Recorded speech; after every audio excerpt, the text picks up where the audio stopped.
सो चलते हैं जी फिर अज स्वागत कर लें और डॉक्टर तेजपाल सिंह जी अपने दरम्यान आ चुके अपनी बहुत अहम जानकारी लैके। सो डॉक्टर साहब बहुत ही प्यार भरी सत श्री अकाल, स्वागत है जी तुहाडा प्रवास दे मंच दे नाल। सत श्री अकाल जी मनजीत मान जी, तुहानू भी ते प्रवास दे सारे श्रोतिਆਂ ਨੂੰ हाँ जी बहुत प्यार भरी सत श्री अकाल जी। आज जी स्वागत है जी। ਅੱਜ हाँ जी ਪੁੱਛ ਲਓ ਇਹਨਾਂ ਨੂੰ ਕਿਸੇ ਨੂੰ ਕੋਈ ਖਾਸ ਵਿਸ਼ੇਸ਼ ਟੌਪਿਕ ਚਾਹੀਦਾ ਤਾਂ, ਨਹੀਂ ਤਾਂ ਮੈਂ ਅੱਜ ਇੱਕ ਬਹੁਤ ਮਹੱਤਵਪੂਰਨ ਵਿਸ਼ੇ ਤੇ ਗੱਲ ਕਰਨੀ ਚਾਹੁੰਦਾ।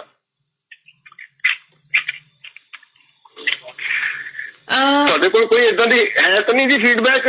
नहीं फिलहाल नहीं जी, फिलहाल मेरे को कोई फीडबैक नहीं, कोई मैसेज नहीं आया। सो ਆਪਾਂ ਨੂੰ ਹੀ ਜਗਾਉਣੇ ਪੈਣਗੇ ਜੀ, ਸੁੱਤੇ ਜਦੋਂ ਜੇ ਇੱਕ ਵਾਰੀ ਸੁੱਤੇ ਉੱਠ ਖੜੇ ਫੇਰ ਇਹ ਪੁੱਛਿਆ ਕਰਨਗੇ। ਫਿਲਹਾਲ ਤਾਂ ਬਸ ਚਲੋ ਅੱਜ ਦੇਖੋ, ਜਦੋਂ ਆਪਾਂ ਸਿਹਤ ਦੀ ਗੱਲ ਕਰਦੇ ਹਾਂ ਜੀ ਜੀ, ਅੱਜ ਕਾਫੀ ਕੁਝ ਵੱਖਰੀ ਤਰ੍ਹਾਂ ਦੀ ਗੱਲਬਾਤ ਹੋਏਗੀ। ਮੈਂ ਸਵੇਰੇ ਹੀ ਮੌਕ ਤੇ ਸੋਚਦਾ, ਮੈਂ ਕਿਹਾ ਅੱਜ ਕਿਹੜੇ ਵਿਸ਼ੇ ਤੇ ਗੱਲ ਕਰੀਏ। ਫਿਰ ਮੇਰੇ ਦਿਮਾਗ 'ਚ ਆਇਆ ਵੀ ਆਹ ਇੱਕ ਮੁੱਦਾ ਰਹਿੰਦਾ ਹੈ ਹਾਂਜੀ, ਜਿਹੜਾ ਬੜਾ ਸੈਂਸਿਟਿਵ ਵੀ ਹੈ, ਇੰਪੋਰਟੈਂਟ ਵੀ ਹੈ। ਜੀ ਦੇਖੋ, ਆਪਾਂ ਸਿਹਤ ਦੇ ਨਾਲ ਨਾਲ ਮਾਨਸਿਕ ਸਿਹਤ ਦੀ ਜਦੋਂ ਗੱਲ ਕਰਦੇ ਨਾ, ਕੰਪਲੀਟ ਹੈਲਥ ਦੇ ਨਾਲ ਮਾਨਸਿਕ ਰੋਗ ਵੀ ਇਹੋ ਜਿਹੇ ਨੇ ਜਿਨ੍ਹਾਂ ਕਰਕੇ ਸਾਡੀ ਸਿਹਤ ਖਰਾਬ ਹੁੰਦੀ ਹੈ ਜੀ। ਤੇ ਮਾਨਸਿਕ ਰੋਗਾਂ ਦੇ ਵਿੱਚ ਵੀ ਅਸੀਂ ਸਿਰਫ ਉਹਨਾਂ ਨੂੰ ਸਮਝਦੇ ਆ ਜਿਹੜਾ ਡਿਪਰੈਸ਼ਨ ਹੋ ਗਿਆ ਜੀ, ਐਂਗਜ਼ਾਇਟੀ ਹੋ ਗਈ, ਹੈ ਨਾ ਜੀ।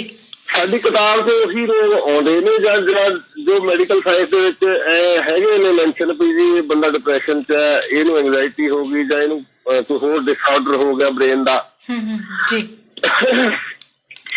ਕੁਝ ਮਾਨਸਿਕ ਰੋਗ ਇਹੋ ਜਿਹੇ ਨੇ ਜਿਹਨਾਂ ਨੂੰ ਅਸੀਂ ਮਾਨਸਿਕ ਰੋਗ ਸਮਝਦੇ ਨਹੀਂ ਹੈ। अच्छा, ਉਹਨਾਂ ਬਾਰੇ ਜਾਣਕਾਰੀ ਹਾਸਲ ਕਰਾਂਗੇ ਕਿਉਂਕਿ ਨਾ ਮੈਂ ਇੱਕ ਚੀਜ਼ ਇੱਥੇ ਨੋਟ ਕਰਵਾ ਦੇਵਾਂ ਕਿਉਂਕਿ ਮੈਨੂੰ ਆਦਤ ਹੈ ਜੀ ਵਿੱਚ ਟੋਕਾ ਟਕਾਈ ਕਰਨ ਦੀ। ਕਈ ਇਨਸਾਨ ਮੇਰੇ ਵਰਗੇ ਸ਼ਕਲੋਂ ਸੂਰਤੋਂ ਦਿੱਖ ਤੋਂ ਪੂਰੇ ਸਵੱਛ ਹੁੰਦੇ ਆ, ਆਪਾਂ ਕਹਿ ਹੀ ਨਹੀਂ ਸਕਦੇ ਕਿ ਇਹ ਬਿਮਾਰ ਹੈਗੇ, ਪਰ ਕਈ ਅੱਜ ਸਿੰਪਟਮ ਜਿਹੜੇ ਤੁਸੀਂ ਦੱਸੋਗੇ ਉਹਨਾਂ ਨੂੰ ਆਪਾਂ ਦੇਖਦੇ ਹੋਏ ਕਨਫਰਮ ਕਰਾਂਗੇ ਕਿ ਤੰਦਰੁਸਤ ਵਿਅਕਤੀ ਵੀ ਕਿਸੇ ਚੀਜ਼ ਤੋਂ ਬਿਮਾਰ ਹੁੰਦਾ ਹੈਗਾ। ਸੋ ਇੱਕ ਡਿਪਰੈਸ਼ਨ ਜਿੱਥੇ ਆਪਾਂ ਨੂੰ ਥੋੜੇ ਸਿੰਪਟਮ ਦਿਖਣ ਲੱਗ ਜਾਂਦੇ ਆ ਕਿ ਬੰਦਾ ਆਪਣੀ ਰੂਟੀਨ ਦੀ ਲਾਈਫ ਤੋਂ ਹਟ ਚੁੱਕਿਆ, ਉਹਨੂੰ ਅਸੀਂ ਬਿਮਾਰੀ ਦਾ ਦਰਜਾ ਦੇ ਦਿੰਦੇ ਆ, ਬਿਮਾਰ ਦਾ ਦਰਜਾ ਦੇ ਦਿੰਦੇ ਆ। ਪਰ ਇੱਕ ਜੋ ਇਨਸਾਨ ਤੁਹਾਡੇ ਵਿੱਚ ਵਿਚਰਦਾ ਆ ਸਾਰਾ ਦਿਨ, ਉਹ ਉਸ ਤੋਂ ਵੀ ਘਾਤਕ ਹੁੰਦਾ ਹੈਗਾ ਕਿਉਂਕਿ ਉਹਦੇ ਦਿਮਾਗ 'ਚ ਉਸ ਟਾਈਮ ਚੱਲ ਕੀ ਰਿਹਾ ਹੁੰਦਾ, ਉਹ ਸਿਰਫ ਉਹੀ ਜਾਣਦਾ ਹੁੰਦਾ। ਚਲੋ ਜੀ, ਫਿਰ ਅੱਜ ਇਹ ਜਾਣਕਾਰੀ ਬਹੁਤ ਅਹਿਮ ਜਾਣਕਾਰੀ ਹੈ, ਬਹੁਤ ਵਧੀਆ ਵਿਚਾਰ ਰਹੇਗਾ ਅੱਜ ਦਾ ਇਹ ਜੀ। ਹਾਂਜੀ। ਤੇ ਆਮ ਤੌਰ ਤੇ ਕੀ ਹੁੰਦਾ ਹੈ, ਮੈਂ ਇਸ ਵਿਸ਼ੇ ਨੂੰ ਕਿਉਂਕਿ ਕੋਈ ਵੀ ਹੈਲਥ ਐਜੂਕੇਟਰ ਜਾਂ ਡਾਕਟਰ ਇਸ ਵਿਸ਼ੇ ਤੇ ਗੱਲ ਨਹੀਂ ਕਰਦਾ ਹੈ ਜੀ। ਕਾਰਨ ਉਹਦਾ ਕੀ ਹੈ ਵੀ ਇਸ ਚੀਜ਼ ਨੂੰ ਸਿਹਤ ਨਾਲ ਸੰਬੰਧਿਤ ਸਮਝਿਆ ਨਹੀਂ ਜਾਂਦਾ। ਹਾਂਜੀ। ਮਤਲਬ ਅਚਾਨਕ ਤੁਹਾਡੇ ਘਰ ਦੇ ਵਿੱਚ ਇੱਕ ਕੋਈ ਲੜਕਾ ਲੜਕੀ ਜਾਂ ਕੋਈ ਬੰਦਾ ਹਾਂਜੀ ਇਹ ਕਹਿਣ ਲੱਗ ਪੈਂਦਾ ਮੈਨੂੰ ਭੂਤ ਦਿਖਦੇ ਨੇ। ਅੱਛਾ। ਤੇ ਮੈਨੂੰ ਪਰਿਵਾਰ ਦਾ ਕੋਈ ਮਰਿਆ ਹੋਇਆ ਮੈਂਬਰ ਦਿਖਦਾ, ਗੁਆਂਢਣ ਜਿਹੜੀ ਖੁਦਕੁਸ਼ੀ ਕਰਕੇ ਮਰ ਗਈ ਸੀ, ਖੂਹ 'ਚ ਡੁੱਬ ਕੇ ਮਰ ਗਈ ਸੀ, ਉਹ ਦਿਖਦੀ ਹੈ। ਤੇ ਕਈ ਵਾਰ ਤਾਂ ਗੱਲ ਇਹ ਤੋਂ ਅੱਗੇ ਚਲੀ ਜਾਂਦੀ ਆ ਜੀ। ਉਹ ਇਨਸਾਨ ਜਿਹੜਾ ਉਹ ਬਦਲੀ ਹੋਈ ਆਵਾਜ਼ 'ਚ ਬੋਲਣਾ ਸ਼ੁਰੂ ਕਰ ਦਿੰਦਾ। ਹਾਂ, ਇਹ ਤਾਂ ਬਹੁਤ ਅਹਿਮ ਮੁੱਦਾ ਆ ਔਰ ਇਹ ਲਾਜ਼ਮੀ ਵੀ ਹੈ ਇੱਥੇ ਕਿਉਂਕਿ ਭੂਤ ਪ੍ਰੇਤ ਅਕਸਰ ਆ ਜਾਂਦੇ ਆ। ਵੈਸੇ ਹੁਣ ਘਟੇ ਆ ਜਿੱਦਾਂ ਦਾ ਸੋਸ਼ਲ ਮੀਡੀਆ ਆਇਆ, ਪਹਿਲਾਂ ਤਾਂ ਇਹ ਭੂਤ ਪ੍ਰੇਤਾਂ ਬਹੁਤ ਆਉਂਦੀਆਂ ਸੀ ਲੋਕਾਂ ਦੇ ਵਿੱਚ ਔਰ ਆਵਾਜ਼ਾਂ ਚੇਂਜ ਹੁੰਦੀਆਂ ਸੀ। ਸਹੀ ਕਿਹਾ ਤੁਸੀਂ ਜੀ ਜੀ। ਮਤਲਬ ਬੰਦੇ ਨੂੰ ਜਨਾਨੀ ਦਾ ਭੂਤ ਚਿੰਬੜਿਆ ਤੇ ਉਹ ਜਨਾਨੀ ਦੀ ਆਵਾਜ਼ 'ਚ ਬੋਲ ਰਿਹਾ। ਹਾਂਜੀ। ਜਨਾਨੀ ਨੂੰ ਬੰਦੇ ਦਾ ਭੂਤ ਚਿੰਬੜਿਆ, ਉਹ ਬੰਦੇ ਦੀ ਆਵਾਜ਼ 'ਚ ਬੋਲ ਰਹੀ ਹੈ। ਤੇ ਕਈ ਵਾਰ ਉਹ ਭੂਤ ਜਿਹੜਾ ਹੈ, ਉਹ ਬੰਦਾ ਇਹੋ ਜਿਹੀ ਭਾਸ਼ਾ ਬੋਲਣ ਲੱਗ ਪੈਂਦਾ ਜਿਹੜੀ ਆਪਾਂ ਕਦੀ ਸੁਣੀ ਨਹੀਂ ਹੁੰਦੀ ਜੀ। ਤੇ ਫਿਰ ਕਹਿੰਦੇ ਨੇ ਜੀ ਇਹਨੂੰ ਕੋਈ ਅਫਗਾਨਿਸਤਾਨੀ ਭੂਤ ਚਿੰਬੜਿਆ ਹੋਇਆ, ਇਹਨੂੰ ਕੋਈ ਅੰਗਰੇਜ਼ ਭੂਤ ਚਿੰਬੜਿਆ ਹੋਇਆ, ਜਾਂ ਇਹਨੂੰ ਕੋਈ ਉਰਦੂ ਬੋਲਦਾ ਤੇ ਇਹਨੂੰ ਕੋਈ ਪਾਕਿਸਤਾਨੀ ਭੂਤ ਚਿੰਬੜਿਆ ਹੋਇਆ। ਸਹੀ। ਏਦਾਂ ਦੇ ਮਾਮਲੇ ਜਦੋਂ ਸਾਡੇ ਸਾਹਮਣੇ ਆਉਂਦੇ ਆ ਹਾਂਜੀ, ਤਾਂ ਅਸੀਂ ਇਸ ਸਾਰੇ ਕਾਸੇ ਨੂੰ ਸਿਹਤ ਨਾਲ ਜੋੜਨ ਦੀ ਬਜਾਏ ਭੂਤਾਂ ਪ੍ਰੇਤਾਂ ਨਾਲ ਜੋੜ ਦਿੰਦੇ ਆ ਜੀ। ਤੇ ਇਸੇ ਕਰਕੇ ਜਦੋਂ ਅਸੀਂ ਇਹਨੂੰ ਜੋੜਦੇ ਭੂਤਾਂ ਪ੍ਰੇਤਾਂ ਨਾਲ, ਫਿਰ ਅਸੀਂ ਇਹਨੂੰ ਡਾਕਟਰ ਕੋਲ ਲੈ ਕੇ ਨਹੀਂ ਜਾਂਦੇ ਤੇ ਅਸੀਂ ਲੈ ਕੇ ਜਾਂਦੇ ਫਿਰ ਸਿਆਣਿਆਂ ਕੋਲ। ਹਾਂਜੀ। ਬਹੁਤ ਸਿਆਣੇ ਆ। ਉਹ ਲੋਕ ਅਖੌਤੀ ਸਿਆਣੇ ਆਪਾਂ ਕਹਿੰਦੇ, ਸਿਆਣੇ ਤਾਂ ਉਹ ਹੁੰਦੇ ਨਹੀਂ ਜੀ। ਉਹ ਲੋਕ ਦਾਅਵਾ ਕਰਦੇ ਨੇ ਕਿ ਅਸੀਂ, ਸਾਡੇ ਕੋਲ ਕੁਝ ਸ਼ਕਤੀਆਂ ਨੇ, ਸਾਡੇ ਕੋਲ ਕੁਝ ਮੰਤਰ ਨੇ, ਸਾਡੇ ਕੋਲ ਕੋਈ ਰਿੱਧੀ ਸਿੱਧੀ ਅਸੀਂ ਪ੍ਰਾਪਤ ਕੀਤੀ ਜਿਹਦੇ ਨਾਲ ਅਸੀਂ ਇਸ ਭੂਤ ਨੂੰ ਕਾਬੂ ਕਰ ਸਕਦੇ ਹਾਂ। ਜੀ। ਮੈਂ ਲਗਭਗ 12-15 ਸਾਲ ਤਰਕਸ਼ੀਲ ਸੁਸਾਇਟੀ 'ਚ ਕੰਮ ਕੀਤਾ ਹੈ। ਅੱਛਾ ਜੀ। ਤੁਸੀਂ ਸੁਣਿਆ ਹੋਣਾ ਨਾਮ, ਬਠਿੰਡੇ ਵਾਲੇ ਤਾਂ ਵਾਹਵਾ ਜਾਣਦੇ ਨੇ ਕਿਉਂਕਿ ਉਹ ਮਾਲਵੇ ਦੇ ਵਿੱਚ ਤਾਂ ਬਹੁਤ ਹਾਂਜੀ ਜ਼ੋਰ ਸੀ ਸਾਡੀ ਸੁਸਾਇਟੀ ਦਾ। ਤਰਕਸ਼ੀਲ ਸੁਸਾਇਟੀ ਪੰਜਾਬ ਰੈਸ਼ਨਲਿਸਟ ਸੁਸਾਇਟੀ ਜੀ। ਤੇ ਇਸ ਸਮੇਂ ਦੇ ਦੌਰਾਨ ਇਹਨਾਂ ਚੀਜ਼ਾਂ ਨਾਲ ਸਾਡਾ ਬਹੁਤ ਵਾਹ ਵਾਸਤਾ ਪਿਆ ਜੀ। ਤੇ ਅੱਜ ਮੈਨੂੰ ਇਹ ਲੱਗਦਾ, ਜਦੋਂ ਮੈਂ ਅੱਜ ਨਿਰੋਲ ਹੈਲਥ ਤੇ ਕੰਮ ਕਰ ਰਿਹਾ, ਹਾਂਜੀ, ਤਾਂ ਅੱਜ ਮੈਨੂੰ ਇਹ ਲੱਗਦਾ ਕਿ ਇਹ ਮੁੱਦਾ ਜਿਹੜਾ ਸਿਹਤ ਨਾਲ ਜੁੜਿਆ ਹੋਇਆ ਤੇ ਇਹਨੂੰ ਵੱਖਰਾ ਨਹੀਂ ਕੀਤਾ ਜਾ ਸਕਦਾ ਸਿਹਤ ਤੋਂ। ਇਸ ਕਰਕੇ ਇਹਦੇ ਤੇ ਜ਼ਿਕਰ ਕਰਨਾ ਬਹੁਤ ਜ਼ਰੂਰੀ ਹੈ ਜੀ। ਤੇ ਗੱਲ ਇਸ ਤੋਂ ਅੱਗੇ ਵੀ ਚਲੀ ਜਾਂਦੀ ਹੈ, ਲੇਕਿਨ ਫਿਲਹਾਲ ਆਪਾਂ ਉਨੀ ਹੀ ਕਰਾਂਗੇ ਜਿਹੜੀ ਸਿਹਤ ਨਾਲ ਜੁੜੀ ਹੋਈ ਹੈ। ਹਾਂਜੀ। ਕਿ ਤਰ੍ਹਾਂ ਤਰ੍ਹਾਂ ਦੀਆਂ ਘਟਨਾਵਾਂ, ਕਿਸੇ ਬੰਦੇ ਨੂੰ ਬੁਖਾਰ ਚੜ ਜਾਂਦਾ, ਅਚਾਨਕ ਬੁਖਾਰ ਚੜ ਜਾਂਦਾ ਤੇ ਘਰ ਦੇ ਪੁੱਛਦੇ ਨੇ ਕਿੱਥੇ ਗਿਆ ਸੀ। ਅਸੀਂ, ਮੈਂ ਜੀ ਬਾਹਰ ਖੇਤਾਂ 'ਚ ਗਿਆ ਸੀ ਤੇ ਉੱਥੇ ਜੀ ਇੱਕ ਨਾਰੀਅਲ ਬੰਨਿਆ ਪਿਆ ਸੀ, ਮੈਂ ਉਹਦੇ ਉੱਪਰ ਵੀ ਟੱਪ ਗਿਆ। ਹਾਂਜੀ। ਆਮ ਤੌਰ ਤੇ ਸਾਡੇ ਪਿੰਡਾਂ 'ਚ ਇੱਕ ਕਹਾਵਤ ਹੁੰਦੀ ਹੈ ਵੀ ਟੂਣਾ ਟੱਪ ਗਿਆ। ਹਾਂਜੀ ਹਾਂਜੀ, ਬਿਲਕੁਲ ਹੈ ਨਾ। ਉਹਨੂੰ ਬੁਖਾਰ ਚੜ ਜਾਂਦਾ, ਡਾਕਟਰਾਂ ਕੋਲੇ ਲੈ ਕੇ ਜਾਂਦੇ ਆ, ਬੁਖਾਰ ਨੂੰ ਫਰਕ ਨਹੀਂ ਪੈਂਦਾ, ਹਨਾ।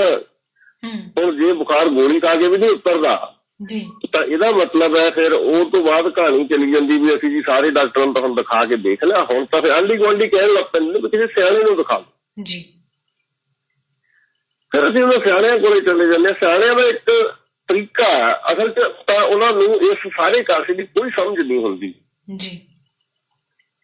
ਭੂਤ ਪ੍ਰੇਤ ਕੀ ਹੁੰਦੇ ਆ, ਕਿਉਂ ਚੁੰਬੜਦੇ ਨੇ, ਹੁੰਦੇ ਵੀ ਹੈ ਕਿ ਨਹੀਂ ਹੁੰਦੇ, ਇਹ ਸਾਰੇ ਕਾਸੇ ਦੀ ਮਤਲਬ ਉਹਨਾਂ ਨੂੰ ਕੋਈ ਜਾਣਕਾਰੀ ਨਹੀਂ ਹੁੰਦੀ। ਉਹ ਐ ਸੋਚਦੇ ਨੇ ਇਹਦਾ ਇਲਾਜ ਜਿਹੜਾ ਕਰਦੇ ਨੇ, ਜਾਂ ਤਾਂ ਉਹ ਮੰਤਰ ਮਾਰਦੇ ਜਾਂ ਫਿਰ ਇੱਕ ਤਰੀਕਾ ਵਰਤਦੇ ਨੇ ਬਹੁਤ ਸਾਰੇ ਸਿਆਣੇ ਵੀ ਉਸ ਬੰਦੇ ਨੂੰ ਕੁੱਟਣਾ ਸ਼ੁਰੂ ਕਰ ਦਿੰਦੇ ਆ। ਬਹੁਤ ਕੁੱਟਦੇ ਆ, ਬਿਲਕੁਲ ਜੀ, ਹੈ ਨਾ, ਬਹੁਤ ਜ਼ਿਆਦਾ।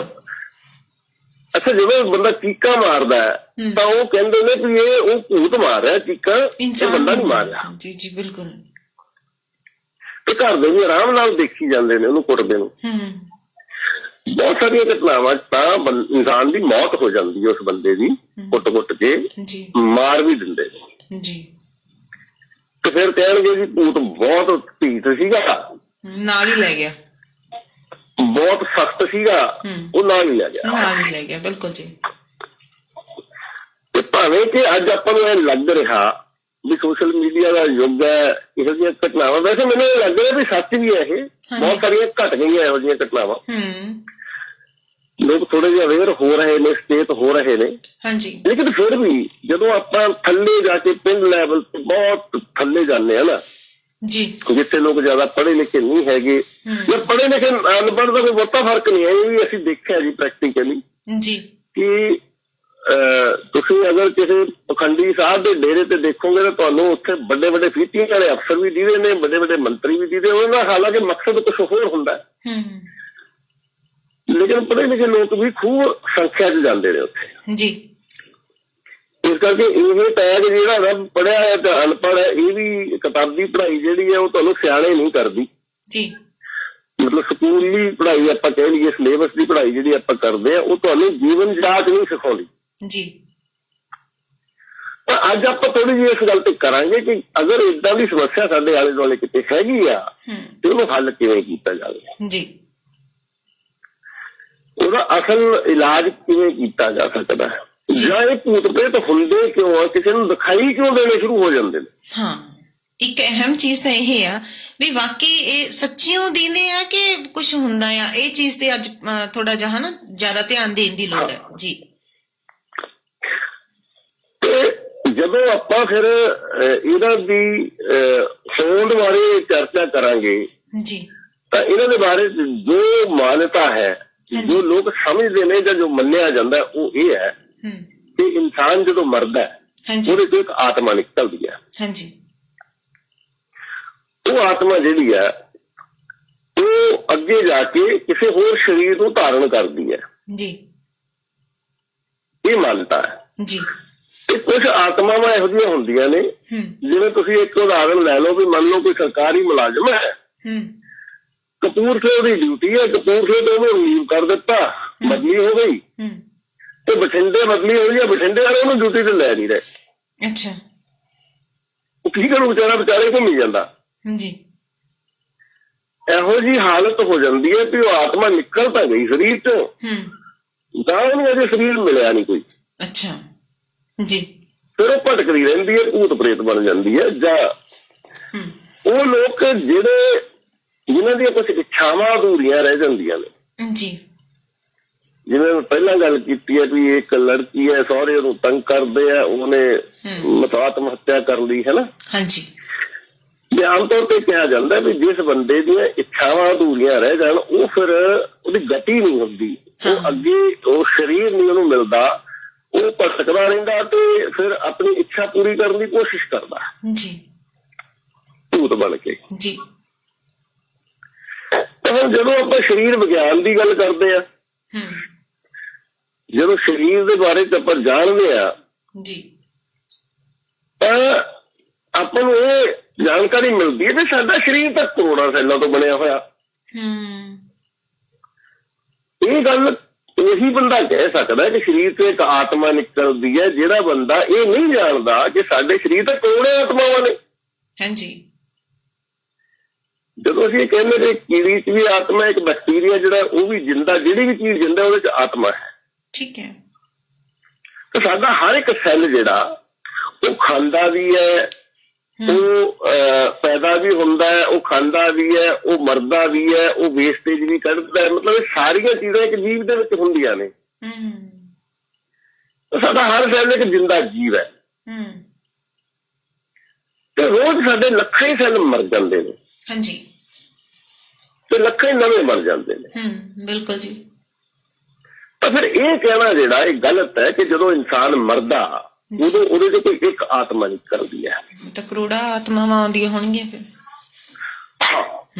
ਜਦੋਂ ਸਾਡੇ ਸਰੀਰ ਦੇ ਸੈੱਲ ਮਰਦੇ ਨੇ ਜੀ, ਜਦੋਂ ਮੌਤ ਹੁੰਦੀ ਹੈ ਇਨਸਾਨ ਦੀ, ਤਾਂ ਸਾਰੇ ਸੈੱਲ ਮਰ ਜਾਂਦੇ ਨੇ। ਹਾਲਾਂਕਿ ਇਹ ਇੱਕ ਗੱਲ ਹੈ ਵੀ ਜਦੋਂ ਅਸੀਂ ਮੌਤ ਹੁੰਦੀ ਹੈ ਇਨਸਾਨ ਦੀ, ਤਾਂ ਉਹਦੇ ਸਰੀਰ ਚ ਟੋਟਲ ਜਿਹੜੇ ਜੀਵ ਹੁੰਦੇ ਨੇ ਨਾ, ਹਾਂਜੀ, ਉਹਦੇ 10% ਹੀ ਸਾਡੇ ਆਪਣੇ ਸੈੱਲ ਹੁੰਦੇ ਨੇ।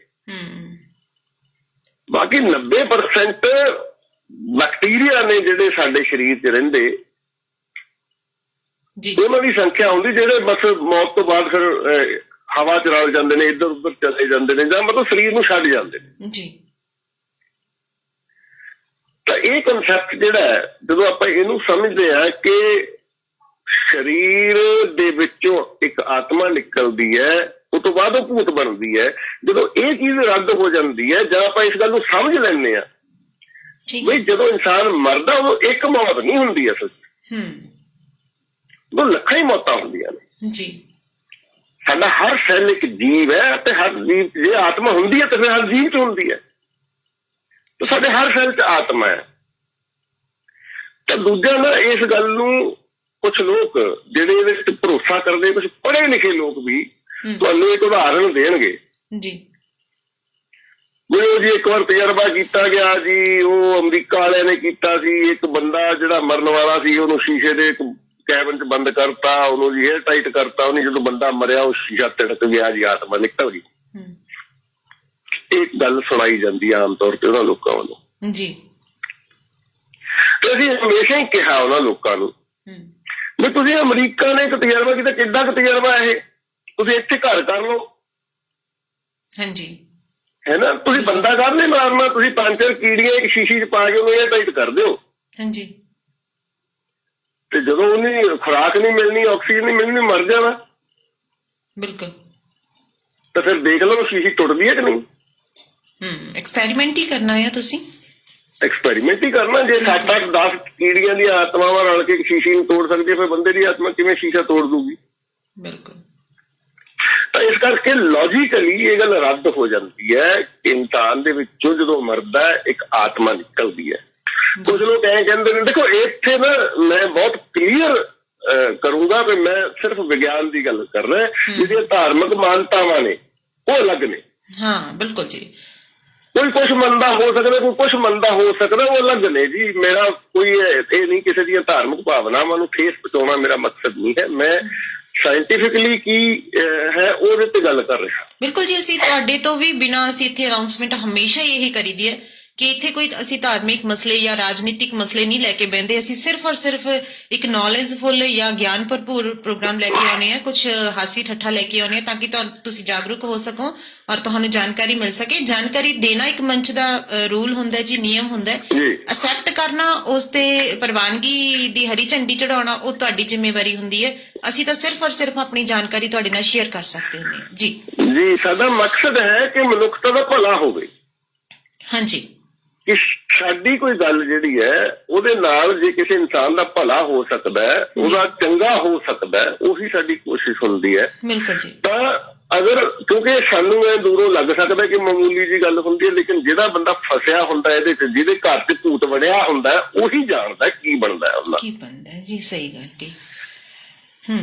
ਤਾਂ ਇਹਦੇ ਚ ਇੱਕ ਗੱਲ ਸਾਫ਼ ਹੈ ਜੀ, ਆਪਾਂ ਬਹੁਤ ਕਲੀਅਰ ਕੱਟ ਕਹਿ ਸਕਦੇ ਹਾਂ, ਅੱਜ ਤੱਕ ਇੱਕ ਵੀ ਸਾਇੰਟੀਫਿਕ ਐਵੀਡੈਂਸ ਇਹੋ ਜਿਹਾ ਨਹੀਂ ਹੈ ਜਿਹੜਾ ਇਹ ਸਾਬਤ ਕਰੇ ਕਿ ਭੂਤਾਂ ਪ੍ਰੇਤਾਂ ਦੀ ਕੋਈ ਹੋਂਦ ਹੁੰਦੀ ਹੈ। ਸਾਇੰਟੀਫਿਕਲੀ ਇਹ ਸਾਬਤ ਨਹੀਂ ਕੀਤਾ ਜਾ ਸਕਦਾ। ਜੇ ਕੋਈ ਕਰ ਸਕਦਾ ਤੇ ਉਹਦੇ ਲਈ ਤਰੱਕੀ ਸੁਸਾਇਟੀ ਨੇ ਇਨਾਮ ਰੱਖਿਆ ਹੋਇਆ ਜੀ, ਸ਼ਾਇਦ ਅੱਜ ਕੱਲ੍ਹ 5 ਲੱਖ ਦਾ। ਤੇ ਉਹਦੇ ਤੇ ਉਧਰ ਨਹੀਂ ਆਪਾਂ ਜਾਵਾਂਗੇ। ਤਾਂ ਮੈਂ ਇਹ ਕਹਿਣਾ ਚਾਹੁੰਦਾ ਵੀ ਅੱਜ ਤੱਕ ਕੋਈ ਵਿਅਕਤੀ ਇਹ ਪ੍ਰੂਵ ਨਹੀਂ ਕਰ ਸਕਿਆ ਕਿ ਇਨਸਾਨ ਜਦੋਂ ਮਰਦਾ ਉਹਦੇ ਤੋਂ ਕੋਈ ਆਤਮਾ ਨਿਕਲਦੀ ਹੈ ਜਾਂ ਫਿਰ ਉਹ ਅੱਗੇ ਜਾ ਕੇ ਭੂਤ ਪ੍ਰੇਤ ਬਣਦੀ ਹੈ। ਇਹੋ ਜਿਹਾ ਕੁਝ ਵੀ ਸਾਬਤ ਨਹੀਂ ਹੋ ਸਕਿਆ ਸਾਇੰਟੀਫਿਕਲੀ ਜੀ। ਤਾਂ ਫਿਰ ਉਹ ਵਰਤਾਰਾ ਕੀ ਹੁੰਦਾ? ਹਾਂਜੀ, ਉਹ ਵਰਤਾਰਾ ਕੀ ਹੁੰਦਾ ਜਦੋਂ ਕੋਈ ਇੱਕ ਬੰਦਾ ਕਹਿੰਦਾ ਹੈ ਕਿ ਮੈਨੂੰ ਜੀ ਗੁਆਂਢੀ ਜਿਹੜਾ ਮਰਿਆ ਸੀ ਉਹ ਦਿਖਦਾ, ਜਾਂ ਮੇਰਾ ਦਾਦਾ ਮੇਰੇ ਸਰਾਣੇ ਆ ਕੇ ਖੜ ਜਾਂਦਾ, ਮੈਨੂੰ ਕਹਿੰਦਾ ਮੈਂ ਨਾਲ ਲੈ ਕੇ ਜਾਣਾ ਤੈਨੂੰ ਜੀ। ਔਰ ਤੁਸੀਂ ਸੱਚ ਨਹੀਂ ਮੰਨੋਗੇ, ਸਾਡੇ ਲਗਾਤਾਰ ਹੁਣ 2 ਮੌਤਾਂ ਹੋਈਆਂ ਨੇ ਪਿਛਲੀਆਂ, ਤੇ ਮੇਰੇ ਘਰ ਦੇ ਮੈਂਬਰਸ ਤੋਂ ਹੀ ਮੈਂ ਇਹ ਚੀਜ਼ ਸੁਣੀ ਹੈ। ਮੇਰੇ ਫਾਦਰ ਗਏ ਹੈਗੇ, ਤੋ ਮੈਨੂੰ ਨਹੀਂ ਕਨਫਰਮ, ਮੇਰੇ ਫਾਦਰ ਮੈਨੂੰ ਨਹੀਂ ਕਦੇ ਦਿਸੇ, ਬਟ ਮੇਰੇ ਹੀ ਘਰ ਦੇ ਮੈਂਬਰਾਂ ਨੂੰ ਉਹਨਾਂ ਦੀ ਆਵਾਜ਼ ਤੋਂ ਸੁਣਨ ਨੂੰ ਮਿਲਦਾ ਕਿ ਫਾਦਰ ਉਹਨਾਂ ਨੂੰ ਮਿਲਦੇ ਆ, ਉਹ ਗੱਲਾਂ ਕਰਦੇ ਉਹਨਾਂ ਦੇ ਨਾਲ। ਔਰ ਕੁਝ ਜਿਹੜੀ ਚੀਜ਼ ਤੁਸੀਂ ਕਹੀ ਹੈ ਮੈਂ ਇਹਨੂੰ ਤਾਂ ਸ਼ੇਅਰ ਕਰਦੀ ਹਾਂ ਕਿਉਂਕਿ ਇਹ ਹਰ ਘਰ ਦੀ ਕਹਾਣੀ ਹੈ। ਕੁਝ ਇਸ ਨੂੰ ਚੁੱਪ ਕਰਕੇ ਸੁਣ ਕੇ ਲੁਕੋ ਲੈਂਦੇ ਆ, ਕੁਝ ਜਗ ਜ਼ਾਹਿਰ ਕਰ ਦਿੰਦੇ ਆ। ਤੇ ਪਿਛਲੇ ਦਿਨਾਂ ਦੀ ਗੱਲ ਹੈ ਕਿ ਮੇਰੇ ਫਾਦਰ ਆਏ, ਚਲੋ ਜਿਨ੍ਹਾਂ ਦੇ ਕੋਲ ਆਏ ਮੈਂ ਨਹੀਂ ਦੱਸਦੀ ਕਿਉਂਕਿ ਉਹ ਸੁਣਦੇ ਹੁੰਦੇ, ਫਿਰ ਮੈਨੂੰ ਫਿਰ ਕਈ ਵਾਰੀ ਹਨਾ ਘਰ ਦੇ ਮਸਲੇ ਗੰਭੀਰ ਹੋ ਜਾਣ, ਐਵੇਂ ਫਿਰ ਮੇਰਾ ਰੇਡੀਓ ਸ਼ੋਅ ਬਣ ਜੇ। ਤੋ ਉਹਨਾਂ ਨੂੰ ਕਿਹਾ ਕਿ ਮੈਂ ਬਾਜ਼ਾਰ ਜਾਣਾ ਹੈ ਔਰ ਮੇਰੀ ਪੇਮੈਂਟ ਹੈ, ਤੁਹਾਡੇ ਕੋਲੇ ਮੇਰੀ ਪੇਮੈਂਟ ਦਿਓ, ਮੇਰੇ ਪਰਸ ਦਿਓ, ਮੇਰੇ ਡਾਕੂਮੈਂਟਸ ਦਿਓ ਹਨਾ, ਤੇ ਮੈਂ ਬਾਜ਼ਾਰ ਜਾ ਕੇ ਆਉਣਾ। ਤੇ ਉਹ ਭੁੱਲੇ ਬੈਠੇ ਸੀ ਉਹਨਾਂ ਦੇ ਕਾਗਜ਼ ਪੱਤਰਾਂ ਨੂੰ ਤੇ ਉਹਨਾਂ ਦੇ ਪਰਸ ਨੂੰ, ਜਿਹਦੇ ਵਿੱਚ ਕੁਝ ਪੇਮੈਂਟ ਵੀ ਪਈ ਸੀਗੀ ਹਨਾ।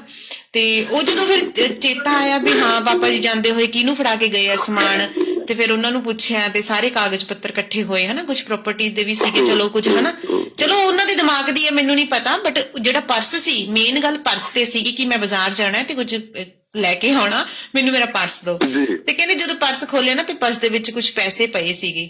ਤੇ ਜਿਵੇਂ ਉਹਨਾਂ ਨੇ ਕਿਹਾ ਸੀ ਨਾ ਵੀ ਮਤਲਬ ਡੈਥ ਤੋਂ ਪਹਿਲਾਂ ਮੇਰੇ ਭਤੀਜੇ ਦਾ ਬਰਥਡੇ ਸੀਗਾ, ਇੱਕ ਦਿਨ ਬਾਅਦ, ਪਾਪਾ ਇੱਕ ਦਿਨ ਪਹਿਲਾਂ ਗਏ ਆ, ਤਾਂ ਇੱਕ ਦਿਨ ਬਾਅਦ ਮੇਰੇ ਭਤੀਜੇ ਦਾ ਬਰਥਡੇ ਸੀਗਾ। ਤੇ ਉਦੋਂ ਪਾਪਾ ਜੀ ਉਹਨਾਂ ਨੂੰ ਕਿਹਾ ਸੀਗਾ ਵੀ ਮੈਂ ਤੈਨੂੰ ਕੁਝ ਗਿਫਟ ਲੈ ਕੇ ਦੇਣੇ ਹੈਗੇ, ਮੇਰੇ ਬੇਟੇ ਨੂੰ ਵੀ ਕਹੇ ਸੀ ਵੀ ਤੈਨੂੰ ਵੀ ਕੁਝ ਲੈ ਕੇ ਦੇਣਾ ਉਹਦੇ ਬਰਥਡੇ ਤੇ। ਉਹ ਫਿਰ ਘਰਦਿਆਂ ਨੇ ਸੋਚਿਆ ਵੀ ਜੋ ਪੇਮੈਂਟ ਨਿਕਲੀ ਹੈ ਬੱਚਿਆਂ ਨੂੰ ਹੀ ਦੇ ਦਿੰਦੇ ਹੈਗੇ, ਕਿਉਂਕਿ ਉਹ ਬੱਚਿਆਂ ਦੇ ਵਿੱਚ ਹੀ ਗੱਲਾਂ ਕਰਕੇ ਗਏ ਸੀਗੇ। ਤੇ ਜਦੋਂ ਮੈਂ ਸੁਣਿਆ ਤੇ ਮੈਨੂੰ ਵੀ ਘਬਰਾਹਟ ਜੀ ਹੋਣੀ ਸ਼ੁਰੂ ਹੋਈ। ਮੈਂ ਕਿਹਾ ਵੀ ਇਦਾਂ ਕਿੱਦਾਂ ਹੋ ਸਕਦਾ?